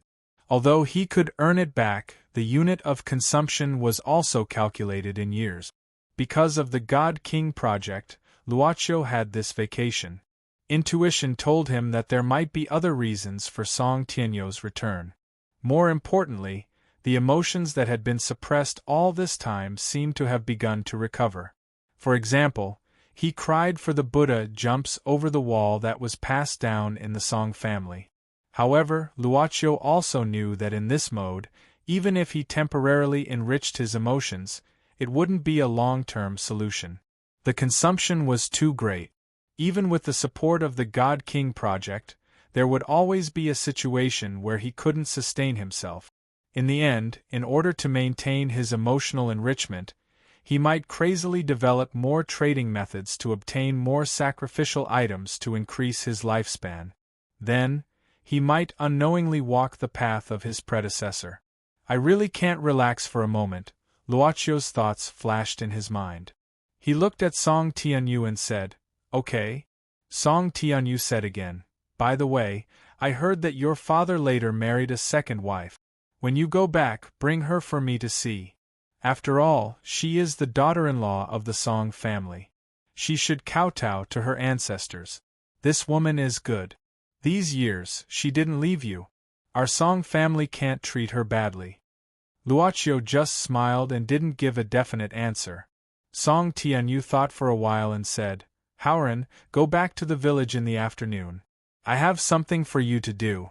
Laowu will tell you the details later." Song Haoran shrugged and then made a gesture of goodbye to Luoqiu. He was very free and easy. Song Tianyu suddenly clapped his hands. Then, a woman in her early 20s suddenly walked in from outside. Song Tianyu pointed at the woman and said, "Gan Hong, you will follow Master Chiu in the future and take care of his daily life." Luoqiu took a look. This girl was the attendant on the train. He looked at Song Tianyu and said in surprise, "In the future?" Song Tianyu said indifferently, "She will be yours in the future." Buggy swallowed his saliva. In fact, his lips had long been in a dry and pale state. But there was no other way, because he had been exposed to the wind and sun on the rooftop. He had almost reached the limit of the human body. He lay on the ground without any strength. That night, after the club's servant girl threw him on the rooftop, he was completely abandoned. He tried to smash the iron door of the rooftop, but it was impossible to tear down the building with his bare hands. Buggy untied his belt weakly. It was the last way. He planned to gnaw off this belt. "It was so hard, what are you doing?" As if he had heard the gospel, Bucky suddenly burst out with a brand new strength and climbed up. He had finally met the Miss Servant Girl of the club. Seeing Buggy was so excited that he wanted to come over and hug her, Yu Yi frowned and flicked her finger. Buggy rolled back the way he came and finally stopped after hitting the top of the guardrail. "I say, you guys are too unkind. You threw me in this place and I almost died." Buggy roared indignantly. Yu Yi walked to Buggy expressionlessly. "You are in good spirits. It seems that you can hold on a little longer." Buggy's face suddenly changed dramatically and he begged for mercy. I was wrong. Please don't leave me here again. Yu Yi smiled slightly. I said you are in good spirits, which means your spiritual power is good and has improved a lot. Now you should be able to hold on 4 or 5 times with the ability of the ring. Buggy was stunned. Yu Yi said indifferently, there is a kind of cultivator in the Vatican. Their holy power is particularly strong because they persist in hard practice for many years. You don't eat or drink, and your body reaches the limit, which is a great training for your will. You have been too comfortable in prison these years, so you have to suffer more. When you have nothing to do in the future, limit yourself. Whether it is pain, hunger, or cold, it is a good way to exercise. I don't know whether I should say it or not. But the servant girl waved her hand, and a delicate plate suddenly fell in front of Buggy. Buggy subconsciously took it and found that there was a plate of fragrant barbecue in it. Buggy wolfed it down without saying a word and then said ecstatically, "Damn, it's delicious! Even a 3-star Michelin chef can't compare with it. Yu Yi, miss, did you specially make this for me? What kind of meat is this? It's really delicious. And after eating it, I feel a force coming out. Hurry up and finish eating and come with me. Someone is waiting for you," Yu Yi said directly. "Who?" "Your believer." The servant girl suddenly narrowed her eyes. "Eat it clean. If there is any residue, you will always be hungry in the future." Buggy licked the plate crazily, not letting go of even a little bit of juice. Caroline didn't dare to follow too close and only dared to look at Arnold from afar. Even so, she still had to spend a lot of effort to barely keep up with the other party's footstep. Arnold walked too fast and seemed to be unusually careful, stopping frequently to pay attention to the movements around. Soon after, Arnold walked into a teaching building. At night, there were no students in the teaching building, and the corridor was even quieter. It was easy to hear the sound of footsteps. When Caroline was hesitating whether to follow again, she saw someone sneaking in at this time. Caroline quickly hid. The back of the guy who came later was a little familiar. Caroline felt as if she had seen this guy somewhere before. She still mustered up the courage to follow. Arnold entered a classroom early in the morning and closed the curtains. Not long after, the person who came later also entered the classroom. Caroline vaguely heard some voices. The curtains weren't all closed, leaving a small gap in one place. Caroline stuck close to it. Through the glass, she could only see Arnold's appearance. Because of the angle, she could only see the other man's outstretched arms. The guy who came later put a leather bag on the table, then opened it, took out some small bags, and handed them to Arnold. Arnold frowned and said something to the other party. Caroline could see that Arnold was full of anger at this time, but he didn't seem to dare to resist. The man who came later directly grabbed Arnold's hand and stuffed the thing into his hand. In the end, he even gave Arnold a push. Arnold was pushed directly to the ground. The man walked over a little, and Caroline could finally see the man's side profile. It was Big Cousin. Caroline didn't recognize him wrongly. This was one of Boss Boston's men. He took her out to withdraw money, and when she met Carlo later, he pretended to be her big cousin. At this moment, the eldest cousin pointed at Noah, as if he was saying something to warn him. Caroline subconsciously covered her mouth, afraid that she would make any sound. Boss Boston's men had been in contact with Arnold for a long time. They seemed to be forcing him to do something he didn't want to do. Could it be that this Arnold was indeed the real Arnold? Was it because he could help Boss Boston sell drugs at school, so Boss Boston let him go? Did he take the initiative, or did Boss Boston threaten him? Did he tell Boss Boston that I'm here? Countless questions. Caroline retreated in horror. I can't stay here anymore, and I can't go back to the dormitory. I have to leave this place now. Suddenly, Caroline bumped into something. It was a person. A guy whose appearance couldn't be seen clearly. Caroline didn't know when this person appeared behind her, and she didn't know if this person was accompanying her big cousin. Before she could make a sound, she was strangled by the man. At the same time, her mouth and nose were covered with a handkerchief. In an instant, Caroline fell softly to the ground. Remember to do your job well. Trash. Big Cousin opened the door of the classroom. Before leaving, he yelled at the inside and left in a hurry. Before leaving, Big Cousin looked at the corridor in confusion, but he didn't find anything, so he left quickly.